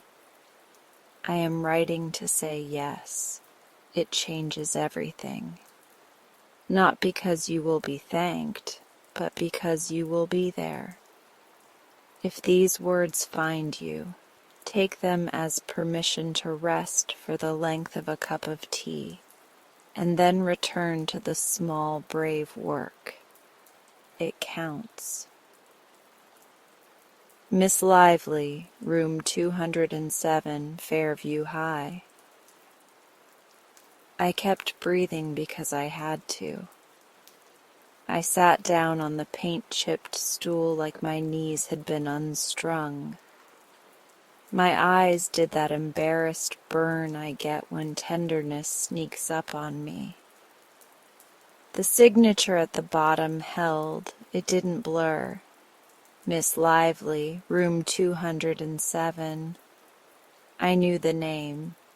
Everyone my age knew the name the way towns know the first snow day of a year. Miss Lively had vanished. That's how people put it when they were trying to turn the truth into a rumor that sounded less like grief and more like a mystery. She taught here for 6 years, lit kids up like lamps. Then one spring she left a note on the principal's desk and didn't come back after lunch. Some said she ran away with a poet. Some said she got sick and didn't want to be seen weak. Some said she stood at the river and forgot which side she lived on. The reality was simpler and sharper.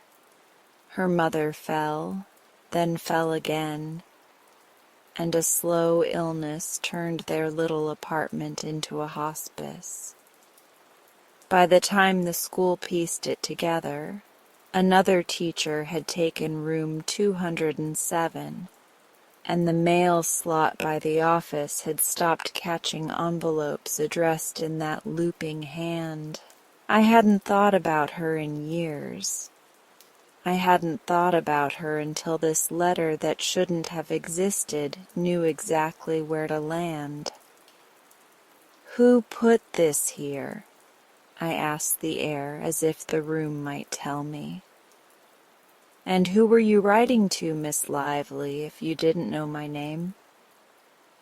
The answer stayed soft. Not my business, and also the only business I had right now. Because the truth was, I needed reminding.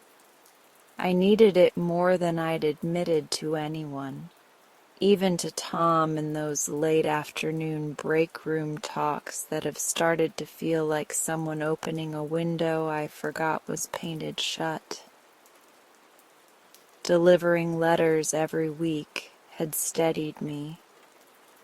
It also kept scraping places I thought were already scarred over.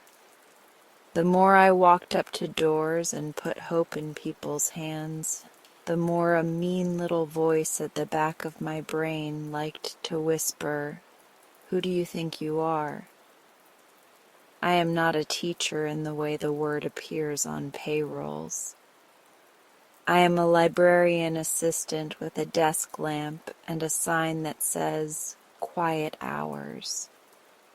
Sometimes that felt like pretended authority to be the one carrying these old chords back to their instruments.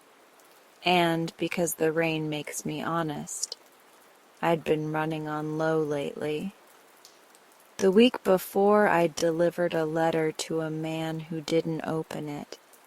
He held it between two fingers like a coin he wasn't sure he'd earned and said, "Some things should stay where they were put." I told him about the note's second line, "If you can't deliver, then witness," and he nodded, tucked the envelope into a kitchen drawer, and changed the subject to the weather with a speed that left me blinking. I understood. I still cried in my car afterwards, hands on the wheel, forehead on my knuckles, not because he refused, because I had to accept that refusing can be a kind of bravery too. So there I was, doubting the shape of what I was doing, and here was a ghost of a teacher telling me the work counted. The letter steadied me like a hand at the back of my neck, right where I carry my fear. I tucked the page back into its envelope and held it flat on my knees. I try not to assign meaning to coincidences unless they insist. This one was insist-we. The date, 1987, was the year before Miss Lively left. The salutation wasn't to me. It was to anyone who might need it. And somehow it had my name on the outside, which meant someone, sometime between then and now, had decided to make sure it landed. "Tom," I said aloud, which startled a drip from the far pipe into making a new rhythm. I locked the locker as if it ever really locked, and squeezed past the chairs. Upstairs the library was in its afternoon lull, the kind where a sophomore sleeps face down on an anthology and a senior writes a college essay like it owes her an apology. Mr. Hargrove was at the far end, checking a thermostat like it had insulted him. Tom wasn't there. The rain had found a new tempo at the windows. I dropped the envelope on my desk, covered it with a copy of Beloved so no one would touch it. Good luck to anyone who did.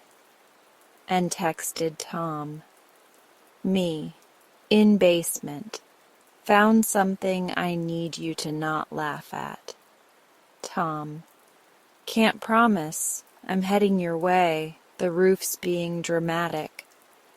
He showed up 5 minutes later, damp around the shoulders, hair going from brown to a color that only exists in rooms like this under bad lights. He took one look at my face and went careful. What did the basement say to you? Not funny.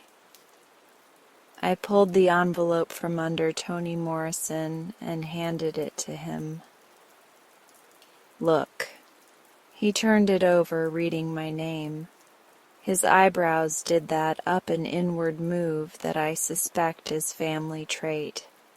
He tilted the flap open a little, then looked back up at me like I should decide.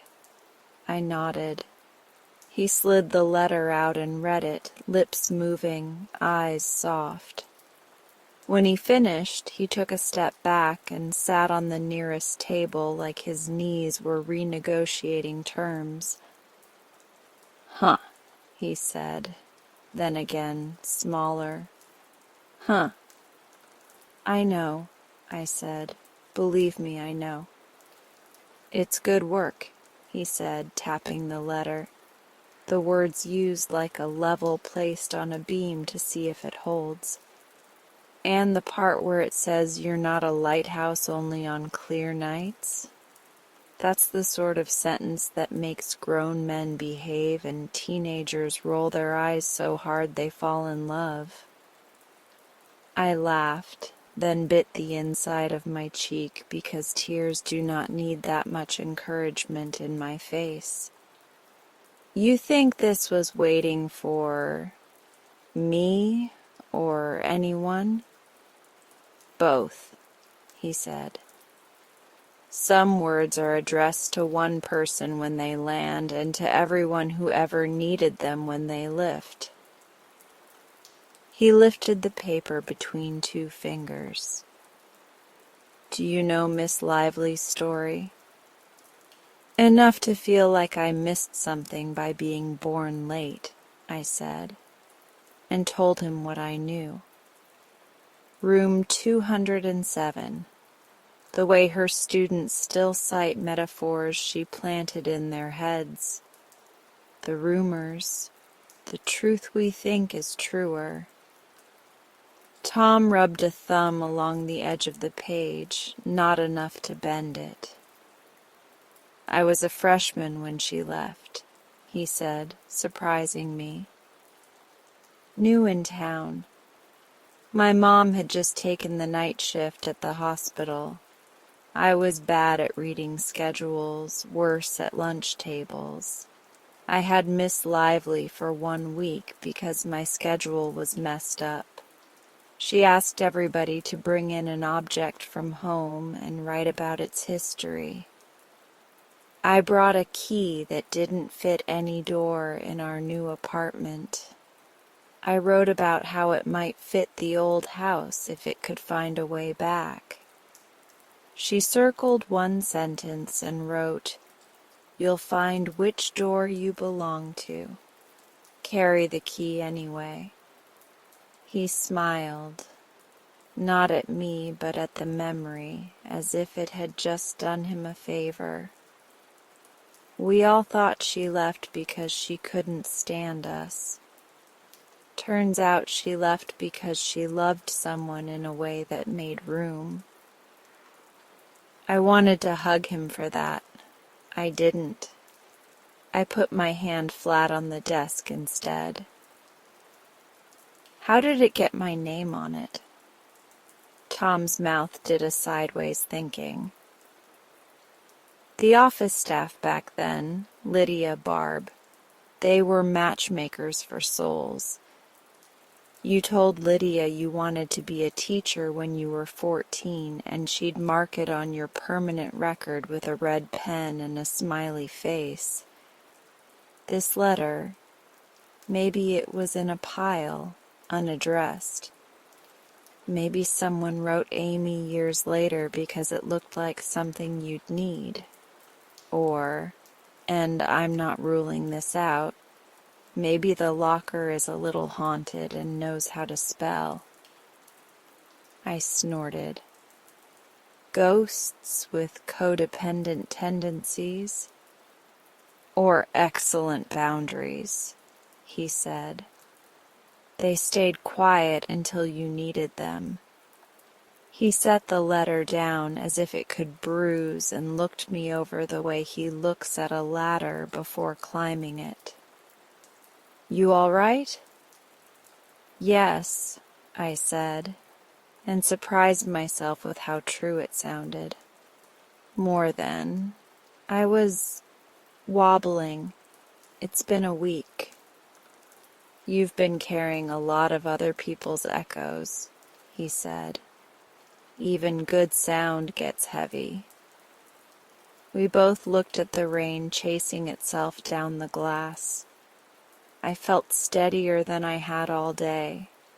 Not fixed, not suddenly healed, just steadier. Like the bridge under me had a new beam. Tell me about 1987, I said. And he did. What the halls felt like. The clack of typewriter keys from the office. The smell of chalk, thick as fog after last period.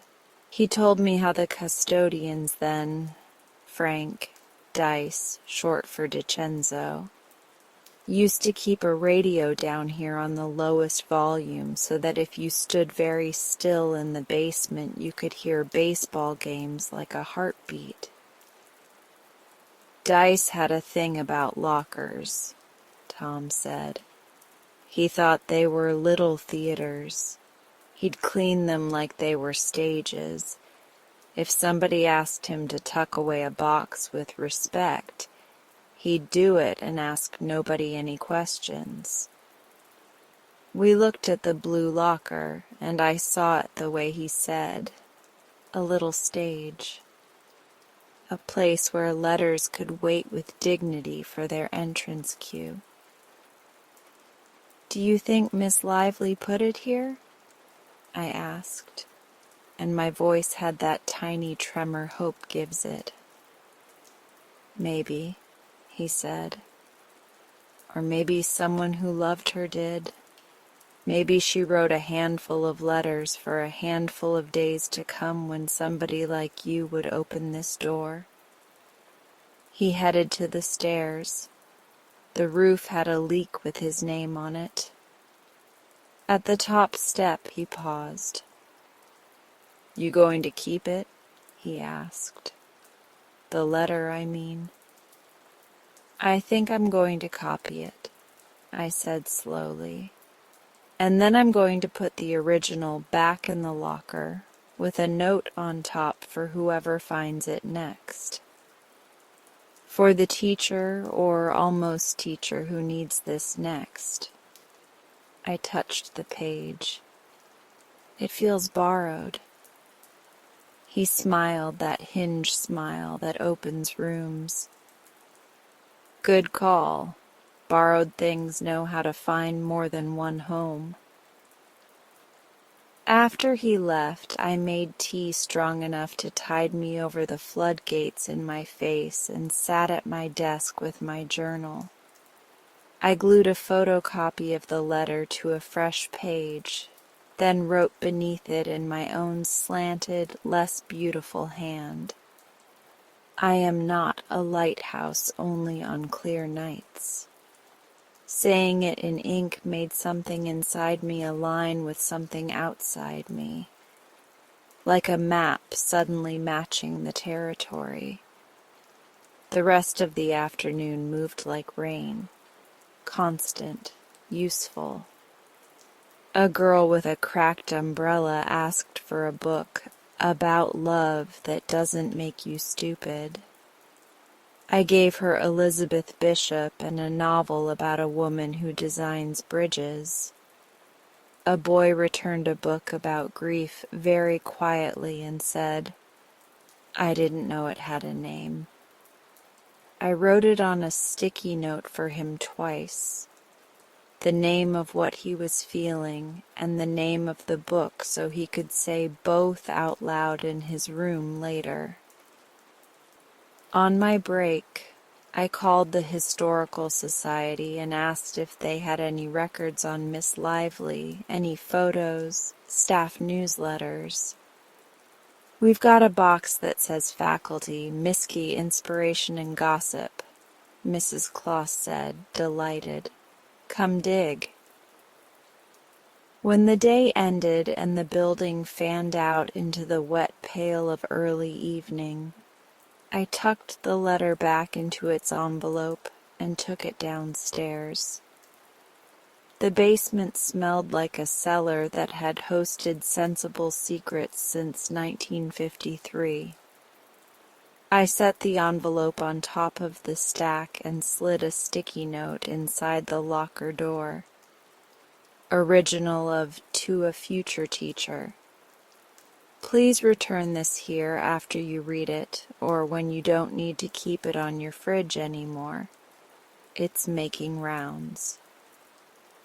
Then I stood there like a person who had just stacked one more piece of a bridge and wanted to admire the geometry. A drip tapped from a pipe into a bucket in a rhythm that could have been applause if you wished it hard enough. I wished it.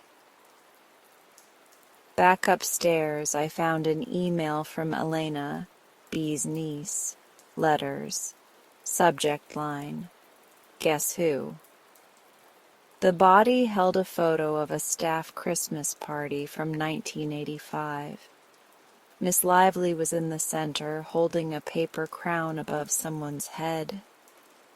Her smile was the kind that makes cameras behave.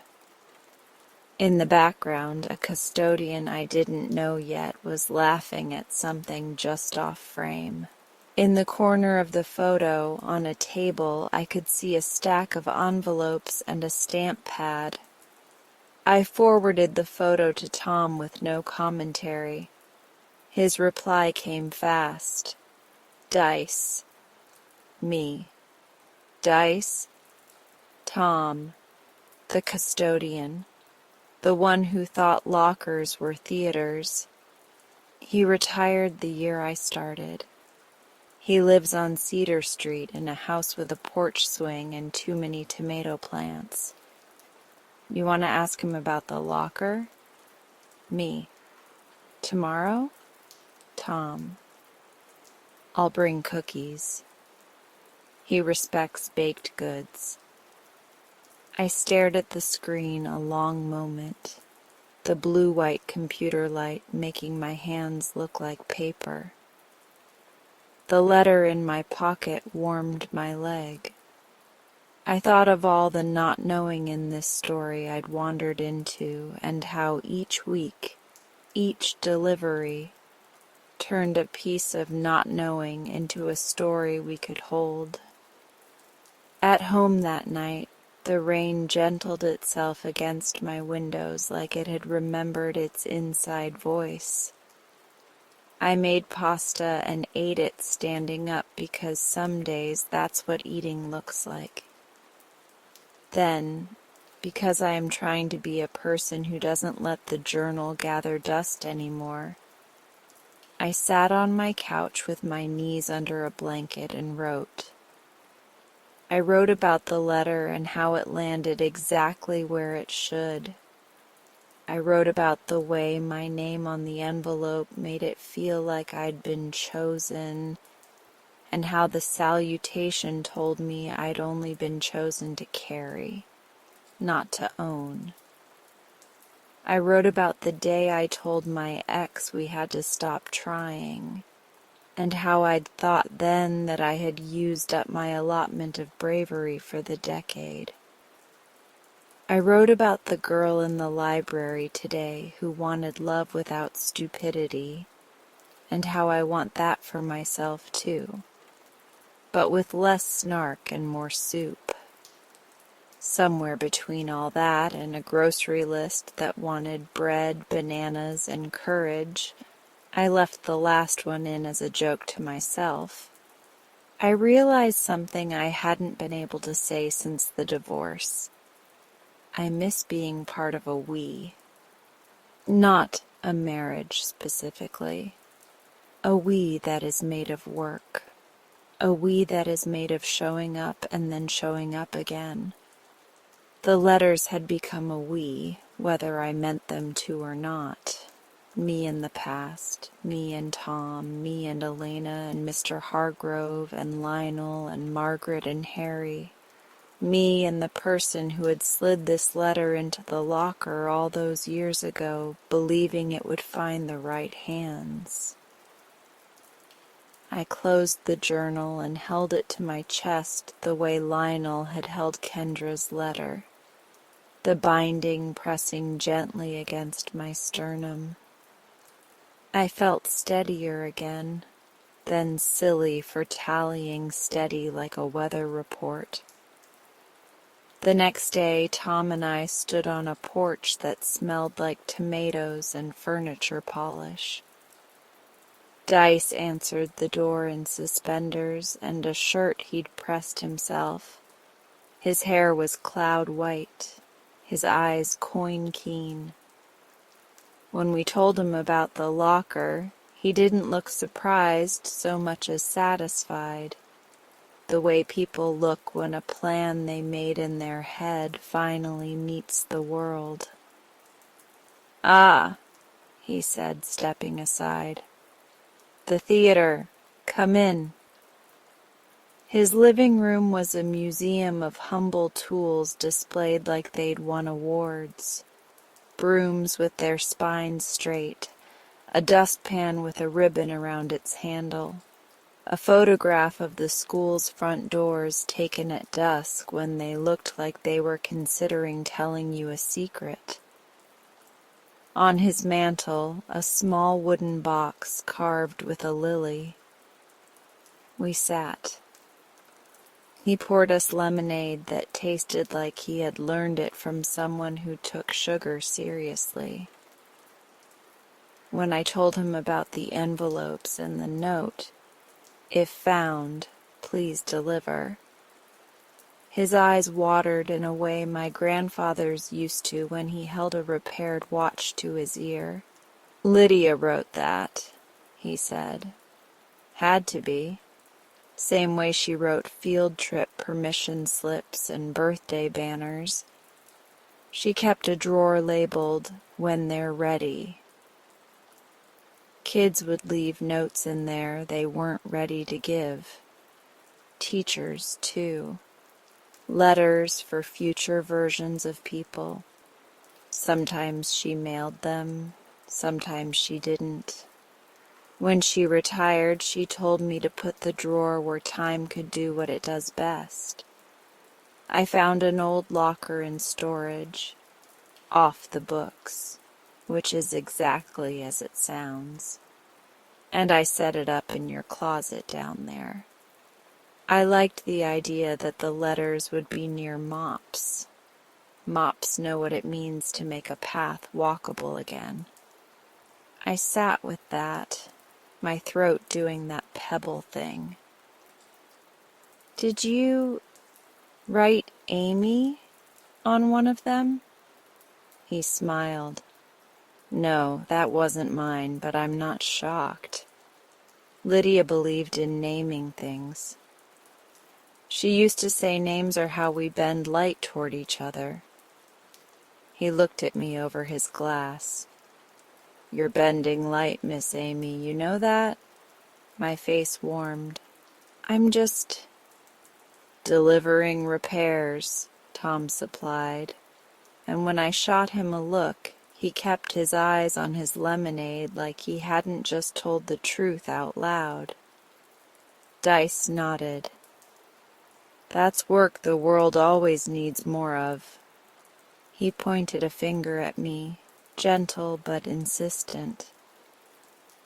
You keep a copy of that teacher letter for yourself, but leave the original where it can keep finding people. I've got a notion it has a few more stops to make before it takes a bow. We left with a recipe for the lemonade and a blessing I didn't know I wanted. A retired custodian's assurance that the backstairs roots of the school were ours to use. If you ever need a key, they don't make any more, he said, pressing a battered brass one into my palm. Try that. It was heavy, useless for any modern lock, and perfect. Back at school, I put the copy of Miss Lively's letter in a folder labeled for bad days. I taped a smaller copy above my desk behind a plant so only I could see it at certain angles, the way sailors used to tuck small saints into corners, not for show but for ballast. I changed the library sign again because I can't help myself. Words find their way. So do we. Keep the light on in the rain. In the quiet hour before dismissal, a child who wanders in after last bell to wait for his sister asked me what I was writing. A list, I said, of things I want to remember when I forget. He seemed satisfied with that. He leaned on the counter and told me about a science experiment involving marshmallows that went wrong in a way they were calling right. When he left, I added one more line to my list, stealing from the letter and from what the day had taught me. You are not a lighthouse only on clear nights.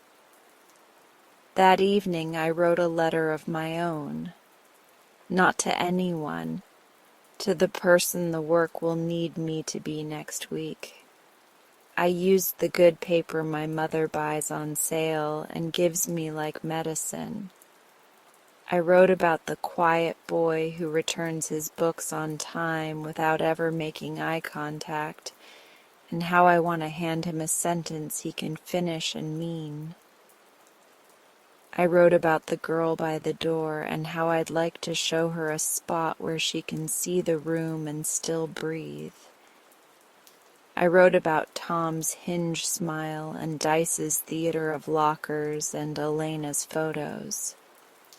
I wrote because I need to hear it in my own voice. This. It counts.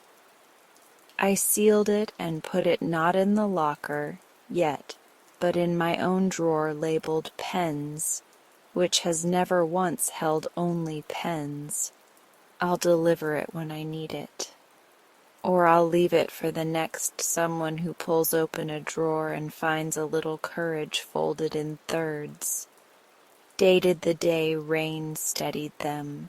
The work feels different now, not lighter, not heavier, truer. The bridge I'm walking on has more hands in it than I could see before. Miss Lively's, Lydia's, Dice's, Tom's, mine. A handful of names I'll never know. We carry each other across in ways we don't always recognize until we're on the other side and turn around to see the span that held. On my way out that night, the rain had become a fine mist, the kind that makes streetlights into halos and people into figures in a story with an ending you can believe in without it being easy. I paused at the top of the basement stairs and listened to the building breathe. The bucket's drip had found a calmer rhythm. Maybe the leak had remembered it wasn't in charge. I put my palm on the cool cinder block and said, in case anyone was listening, names like a prayer.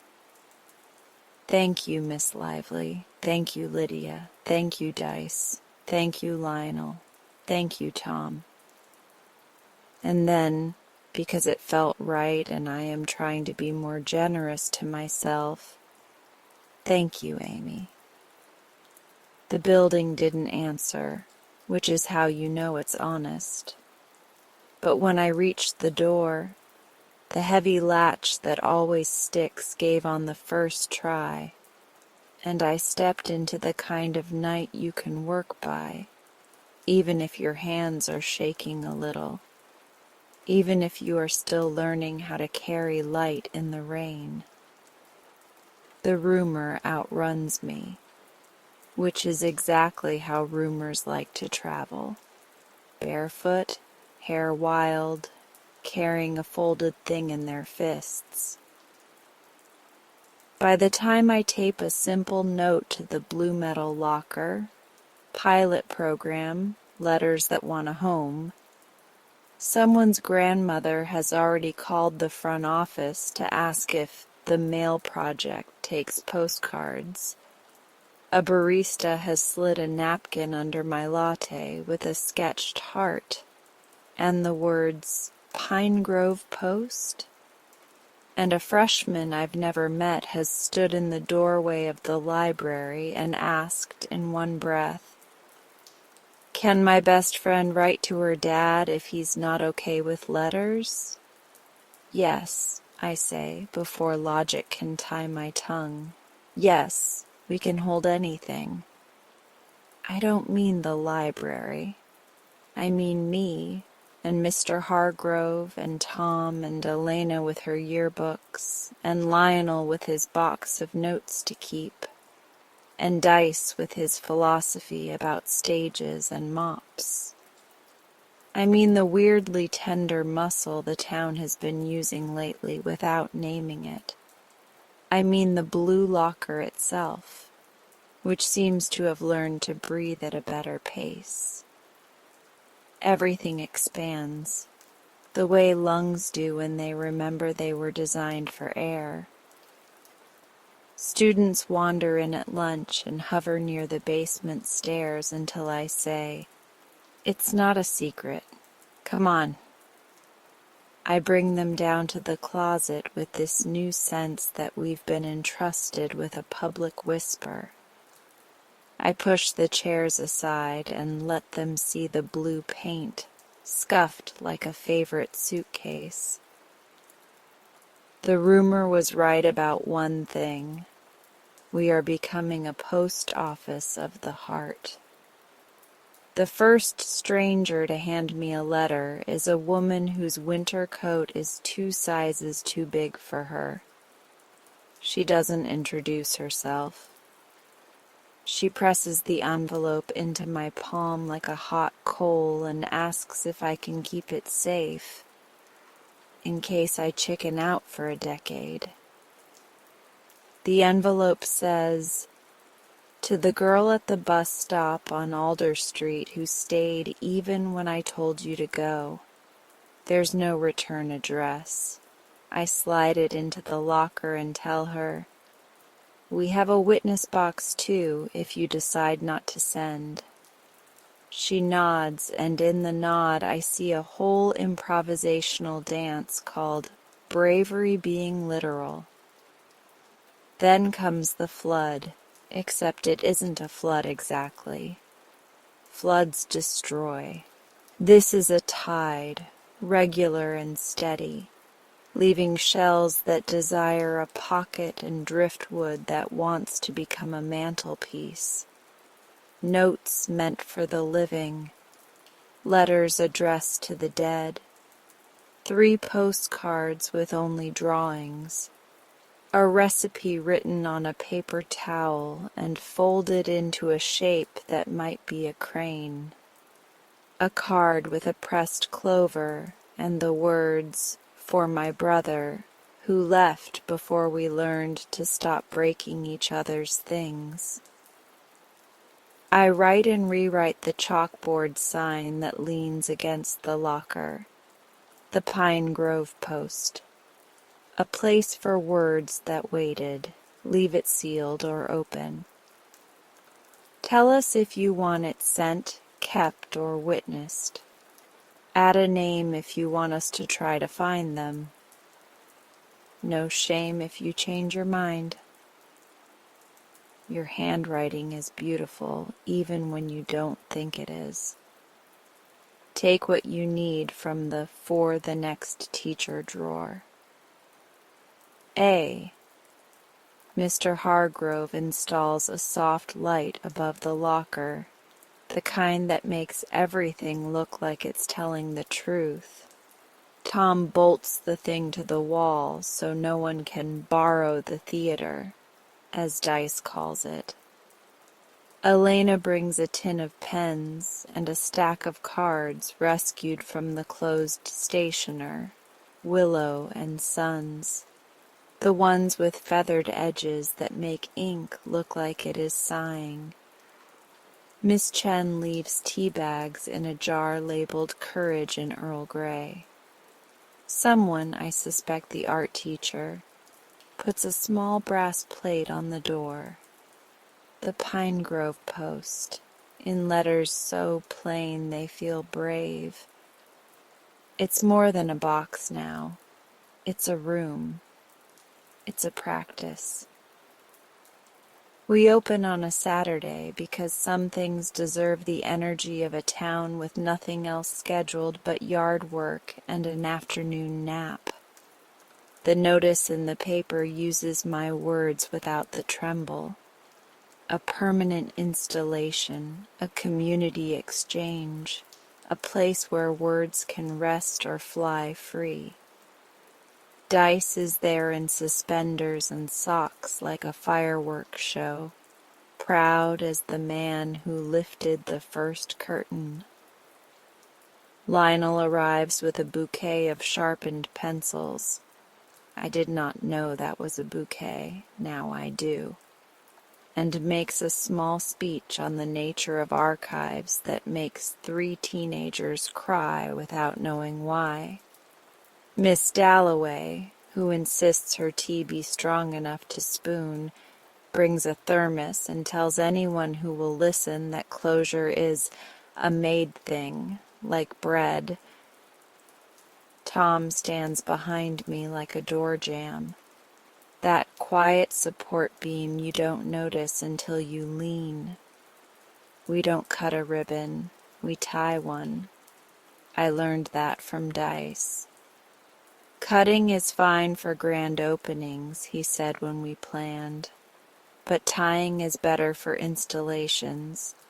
You tie it, it stays. You untie it when you need to open wider. So we loop a strip of blue cloth through the locker handle and around a pipe, knot it twice, and clap like we mean it. People don't line up so much as they orbit. They drift in, circling, a planet being certain of gravity. They read the sign. They study the envelopes already resting in tidy, dated stacks. They write. Heads down, shoulders curved like commas, they write. Even the teenagers who make jokes about everything don't joke. They ask for more pens. They ask where it goes. I point to the 3 small wooden drawers Tom built and labeled in his neat print. Deliver, witness, hold. At the end of the day, there are 63 letters. I count them the way you count sparrows, knowing you can't really count a thing that flutters, but trying, because attention is one of the ways we pray. We develop a ritual because rituals are how you carry weight together. Every Thursday after school, the volunteers gather. 2 seniors who say their names like a door creak and a trumpet. Nia, James, an assistant from the front office, Amal, and Mr. Hargrove, who pretends he's just checking the thermostat in the basement, but clearly wants to be part of it. We take the deliver stack and the small ledger Elena printed with columns for name, date, address found, consent, outcome. We split the addresses. We divvy up the very modest stamp fund that grows mysteriously every week because someone keeps tucking $5 bills under my mouse pad. We read the witness letters to the quiet air and say Amen in whatever language shows up in our throats. We tuck the hold envelopes into folders with names we can return to when people are ready. Rules accrete like barnacles, delicate and firm. No reading the sealed without consent. Never surprise deliver to someone who told us not to. Don't argue with a no. Always return originals unless the writer says otherwise. Put the original of Miss Lively's letter back after it makes its rounds. Keep a small bowl of wrapped candy on the shelf because sweetness is a legitimate response to sorrow. I become a courier, yes, but also a clerk and a host, and the keeper of a pen jar that reproduces at a rate I can't explain. I deliver a letter to a woman in the hospital whose nephew gave me her room number. She falls asleep with the envelope under her hand like it's a small animal she's warming. I deliver another to a man who answers the door with a paintbrush and turpentine on his fingers. He reads, then takes me into a studio and shows me a canvas he started 20 years ago and abandoned, then says, "I think I know how to end it now." I leave 3 letters at the cemetery because the addresses are dates, not streets, and it feels right to read them aloud to stone and birds. Sometimes it is ordinary. Dear Coach, I didn't say thank you for teaching me how to use my left hand. Now I open jars for my husband like a superhero. Sorry for punching Luke. The coach texts me a photo of a man in his 30s holding a jar aloft like a trophy. Sometimes it is not. I forgive you for the way you apologized is not a sentence you expect to deliver, and yet here we are, our town learning the grammar of complicated mercy. The kids take to it like they were waiting. Juniors write to their 9th grade selves and slide the envelopes into the hold drawer with dates 3 years out. To me, post-prom, one says, if you skipped the party, I am proud. If you went, I hope you danced. A sophomore leaves a letter for whoever inherits the saxophone in the band room that used to be mine. The band teacher tacks a small note over the instrument case. Check the Pine Grove post if this makes your chest feel crowded. I don't have to be everywhere. That's part of the magic. People deliver for each other. A woman who writes only in fountain pen asks to be our designated scribe for those who can't write. A 6th grader offers to walk letters to neighbors because I like knocking on doors. A mall organizes a spreadsheet that would make the Department of Energy weep. Dice shows up once a week with a citrus cake and a story about a time he saw 2 sophomores hugging at the drinking fountain as if it had performed a sacrament. Not everything lands. Some letters stay. The witness drawer becomes a shrine to the unsent, the ones that feel right as paper and wrong as action. We read them aloud, with permission, on the last Thursday of the month while sitting on folding chairs that squeak like mice. We don't comment. We don't fix. We just hold the sound of them steady until it settles. The first night we do this, Naya wipes her eyes and says, "I didn't know how many sentences were just looking for a place to sit down." Around week 6, the local news calls. I almost say no because cameras make the truth behave in embarrassing ways. But Tom says, "Let the light bend wider." And he's right. The story airs on a Wednesday.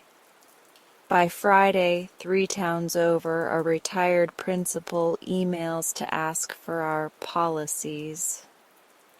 I send what we've learned, emphasizing the part about consent and the part about the candy. That weekend, a woman drives 40 minutes to drop off a letter addressed to the nurse who held my hand while I said goodbye, and then told me she was proud of me for breathing. She leaves before I can learn her name. The nurse comes in Monday with a cardigan that has clearly seen things and cries right into it. Somewhere in the swirl of all this, my own edges are slowly sanding themselves smooth. The journal is full of glue sticks and copies and ink that doesn't smudge anymore because I learned which pens behave on which paper. I write more letters than I send. Some I label with dates. Some say simply keep walking.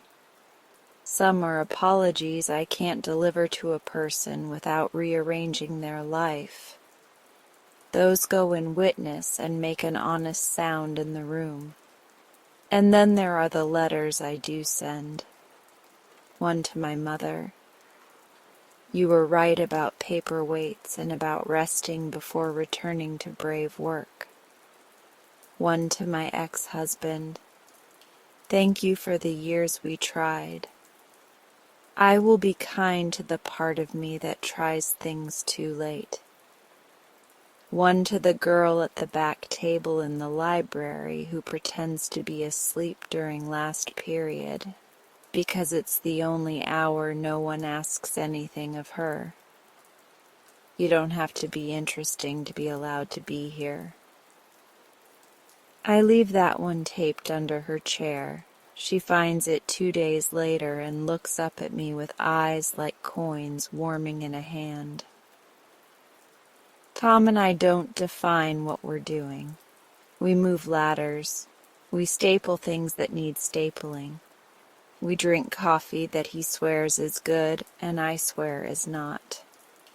He tells me about his mother's night shifts and the way quiet changes shape at 3 a.m.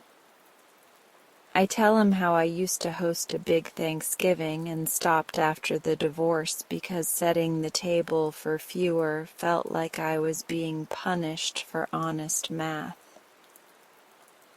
One Thursday after we've filed a dozen deliveries and eaten half a citrus cake, he says, "Bring it back. We'll invite the town to fill the chairs." It sounds ridiculous and perfect. In late November, we do exactly that. A long table in the library, potluck, name cards that say only "we," and a basket of blank cards for people who need to say thank you before pie. Lionel keeps writing me little dispatches. "Dear Postmaster," a title I'm assigning you whether you like it or not, and sends $10 every time because he likes the idea that stamps are a budget line item again. He comes in on Tuesdays to file. He describes this phase of his life as archival glee. which feels like exactly the right kind of old man happiness. One afternoon he finds a letter addressed to him in the hold drawer. Someone must have slipped it in months ago. A note from a former student who finally forgave herself for an unfair grade she thought she earned and didn't. She thanks him for not letting it define her. He sits on the floor between stacks and reads it aloud to his own knees, beaming. News of Miss Lively's letter moves through the faculty like electricity. It travels to 2 teachers who needed it that week for reasons their faces didn't share. They take it home, prop it by their kettles, and return it 3 days later with fingerprints that look like both tea and tears. Dice tells me quietly, "We should make a small copy to tack inside the locker door. Some people will need it for 60 seconds, not 60 hours. We do." He writes on the copy in block letters, like an oath. "You are not a lighthouse only on clear nights." Every time I slide the locker open and see that sentence, something mild and fierce unclenches between my ribs. I worry about sustainability. It's who I am. The nice thing about tides is that they're predictable. The nicer thing about towns is that when you build a rhythm that helps, everyone starts tapping their feet. The post finds its pace. The Thursday crew rotates. A civics teacher makes it a unit. One persuasive letter to a representative. And that ends tonight's one meditation. restorative letter to someone personal. You're welcome to one stay for a bit reflective letter longer to if your you like. future self. The shop class Have a beautiful makes a night. second locker Until next face, time. a spare in case something happens, painted the same stubborn blue. The robotics team creates a gentle little sorter that doesn't do anything but ring a bell when a letter slides into a drawer. It rings like a spoon on a rim. Pine Grove Post shows up on the school website under services, which makes me giggle in the quiet way that signs on doors make me giggle. We add an email for folks who can't make it in. We install a tiny wooden stamp for dates and a big melodramatic wax seal for special occasions that smell faintly of a costume shop.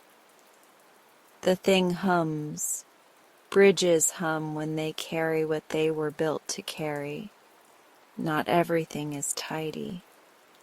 A letter arrives full of anger so hot my hands feel it through the paper. We keep it in hold for weeks, and when the writer returns, older by approximately an hour and a half, they tear it up themselves and start again. A man insists on videotaping the delivery of his apology to his estranged daughter. We say no, because some moments are allergic to lenses. A boy leaves a note addressed to whoever can help me tell my parents about me. And when he returns to the library after school, we don't hand him a letter. We hand him a list of adults who will sit with him while he speaks. He chooses Lionel. They drink cocoa, and Lionel starts with a story about Abraham Lincoln and letters never sent. The Post teaches me ways to be useful I didn't know I had. It also teaches me, repeatedly, to let go. I don't get to know how most of these stories end. A letter leaves my hand and enters someone else's kitchen light. That's all. That's enough. The grace is in the passage. On a gray morning in January, a girl in a green sweater, one of our quiet regulars, brings a shoebox.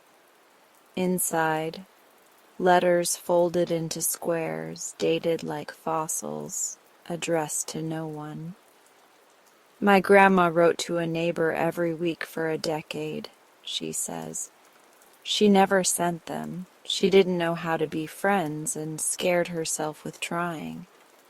Can the post witness or pick one or none? We sit on the floor, the shoebox between us. I put my hand on it like a pastor at a baptism and say, solemn and silly, we can do all those things. She laughs and cries at the same time, which is quickly becoming my favorite human sound. Later that week, I deliver one of the grandma's letters to the neighbor's son. The neighbor has died, but the son reads his mother's name on the envelope and says, she would have liked this. The idea of the town moving words around like furniture until the room makes sense. He keeps one letter and asks us to witness the rest. He brings donuts to the next Thursday session and says, in her honor, eat the powdered ones without shame.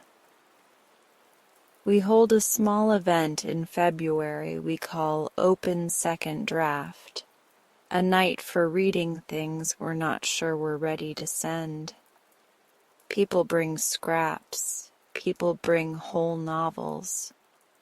A dentist reads a letter to a patient she hurt years ago. A teenager reads a poem to his body. A widow reads a list of the ways she's learning to make a bed for one, and somehow the list feels like a love letter to two. We clap. We snack. A mall declares a stamp raffle and gives away exactly 13 forever stamps as if they were car keys. Behind all of it, my life does this quiet alchemy I didn't vote on and have no desire to stop. My apartment is still above the flower shop. The twinkle lights are dimmer than last year in a way that feels faithful rather than sad. Tom and I, the hinge of a sentence there is and, not or, are whatever word you use for two people who are braver around each other than they are alone. We move ladders, we eat cake. Occasionally, we touch hands and look at the thing we made, this locker with its brass plate and its stubborn, sweet light, and say nothing, because the right kind of silence feels exactly like proof. On the 1-year anniversary of the first delivery to Lionel, we host an open house. People bring the letters they kept on fridges and tuck them back in for a while, like returning library books without losing ownership of the story. Kids draw a mailbox with wings on butcher paper. Someone tapes up a quote from a book I love.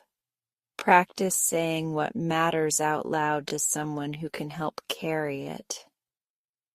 I stand by the stairs for a minute, watching as the room becomes a low roar of very quiet bravery. Dice sidles up and says, "You look like a person who built a bridge and then remembered you're allowed to cross it too." "I am," I say, and it doesn't scare me to hear it out loud. Later, when the room empties and the neon exit signs stand out again like meaningful advice, I take a fresh envelope from the tin. I sit on the floor by the locker because that feels correct. I date the corner. I write, "To the woman I will be in 5 years. You turned a blue locker into a place where the town keeps its courage. Are you sleeping better? Did you learn to say no to invitations that feel like homework and yes to the ones that feel like swinging your feet off a dock? Are you still lighting a candle before Thursday sessions even when the fire alarm threatens vengeance? Are you still in love with the way teenagers pretend not to need the library and then don't leave? If I forget, please remind me. This began because a stranger asked for help from time. We said yes. We didn't fix. We held doors open until people walked through or didn't. You are allowed to be tired. You are allowed to be a person and not a department. Also, buy more pens, the good ones. I seal it and write hold on the corner 5 years hence. I slide it into the drawer Tom labeled with an extra flourish because he likes the future. Hold, return to sender later. The little robotics bell rings. I laugh alone like a person who is not alone. On my way out, I check the copy of Miss Lively's letter tacked to the inside of the door. It's soft at the edges, as if many fingers have lifted it and put it back. The small block letters make their oath. You are not a lighthouse only on clear nights. I whisper back what I've learned to say. To letters, to students, to myself, to the building that holds us in its ribs. It counts. Outside, the evening is the exact color of a mailbox. A breeze flips up the corner of a flyer announcing an open mic at the coffee shop. Someone has written, "Bring your unsent things" in the margin. I walk home the long way, past Lionel's block, past the hospital where the nurse with the cardigan works, past the alley where the barista sketched hearts on a napkin. The town hums. Bridges hum, yes, but so do places that have learned to pass along what they can't keep. Later, at my kitchen table, I take out my journal and tape in a photo from the opening day. A small crowd and a blue locker that looks like it has been waiting its whole life to be valued for the thing it can hold. I write under it. Words waited. We waited. We learned how to meet in the middle. I think about the first time I pushed those chairs aside and found envelopes that knew more than I did. I think about the days I doubted, and the letter that knew my name when it wasn't supposed to.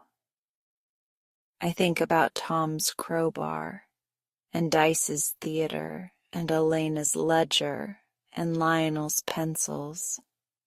I think about my ex and the Thanksgiving table, and how the word "we" tastes different now. Less like a crowd I failed, and more like a bridge I'm allowed to step onto and wave from. The phone buzzes. Another text from Lionel.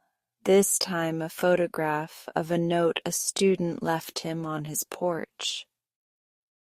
Thank you for teaching us to write history like it is room we can enter instead of a river we cannot cross. I forward it to Tom with a gratuitous number of exclamation points. He responds with a picture of the locker taken from the mezzanine. Small, blue, lit like a stage in a story. He writes simply, "Good night, postmaster." I write back, "Good night, janitor of bridges." He sends a row of mop emojis that look, somehow, like applause. Sleep comes easy, for once. The hum of the town is in my bones now, steady as a heartbeat. In the morning the library will open. The sign will say, "Words find their way, so do we. Keep the light on in the rain." And someone will tie a blue ribbon to a pipe, or untie it, depending on how wide we need the door. Someone will slide a letter into a drawer and listen for the soft bell that says yes. Someone will leave with their pocket heavier in the right way. I don't know all the stories we've started, and I don't need to. We built a place where the ones that waited could rest or fly. Somewhere a woman in a too big coat will breathe easier because a drawer in a school basement is keeping her letters safe. Somewhere a kid will find an envelope with his own name on it 5 years from now and forgive himself for surviving. Somewhere a former teacher will pour tea and read a note that rocks her like a boat and sets her right back down on the shore. As for me, I walk into the library each day and feel the bridge under my feet. It hums. It holds. It's built from paper and people and a stubborn belief that what we say, carefully, consentingly, when we are ready, can change the furniture in our chests until the room makes sense again. The rumor doesn't outrun me anymore. It walks beside me, carrying an envelope. It waits when I need to tie my shoe. It knocks on doors I'm brave enough to knock on now. It already knows the way. "If found, please deliver," the old note said. We did. And in doing so, we delivered ourselves.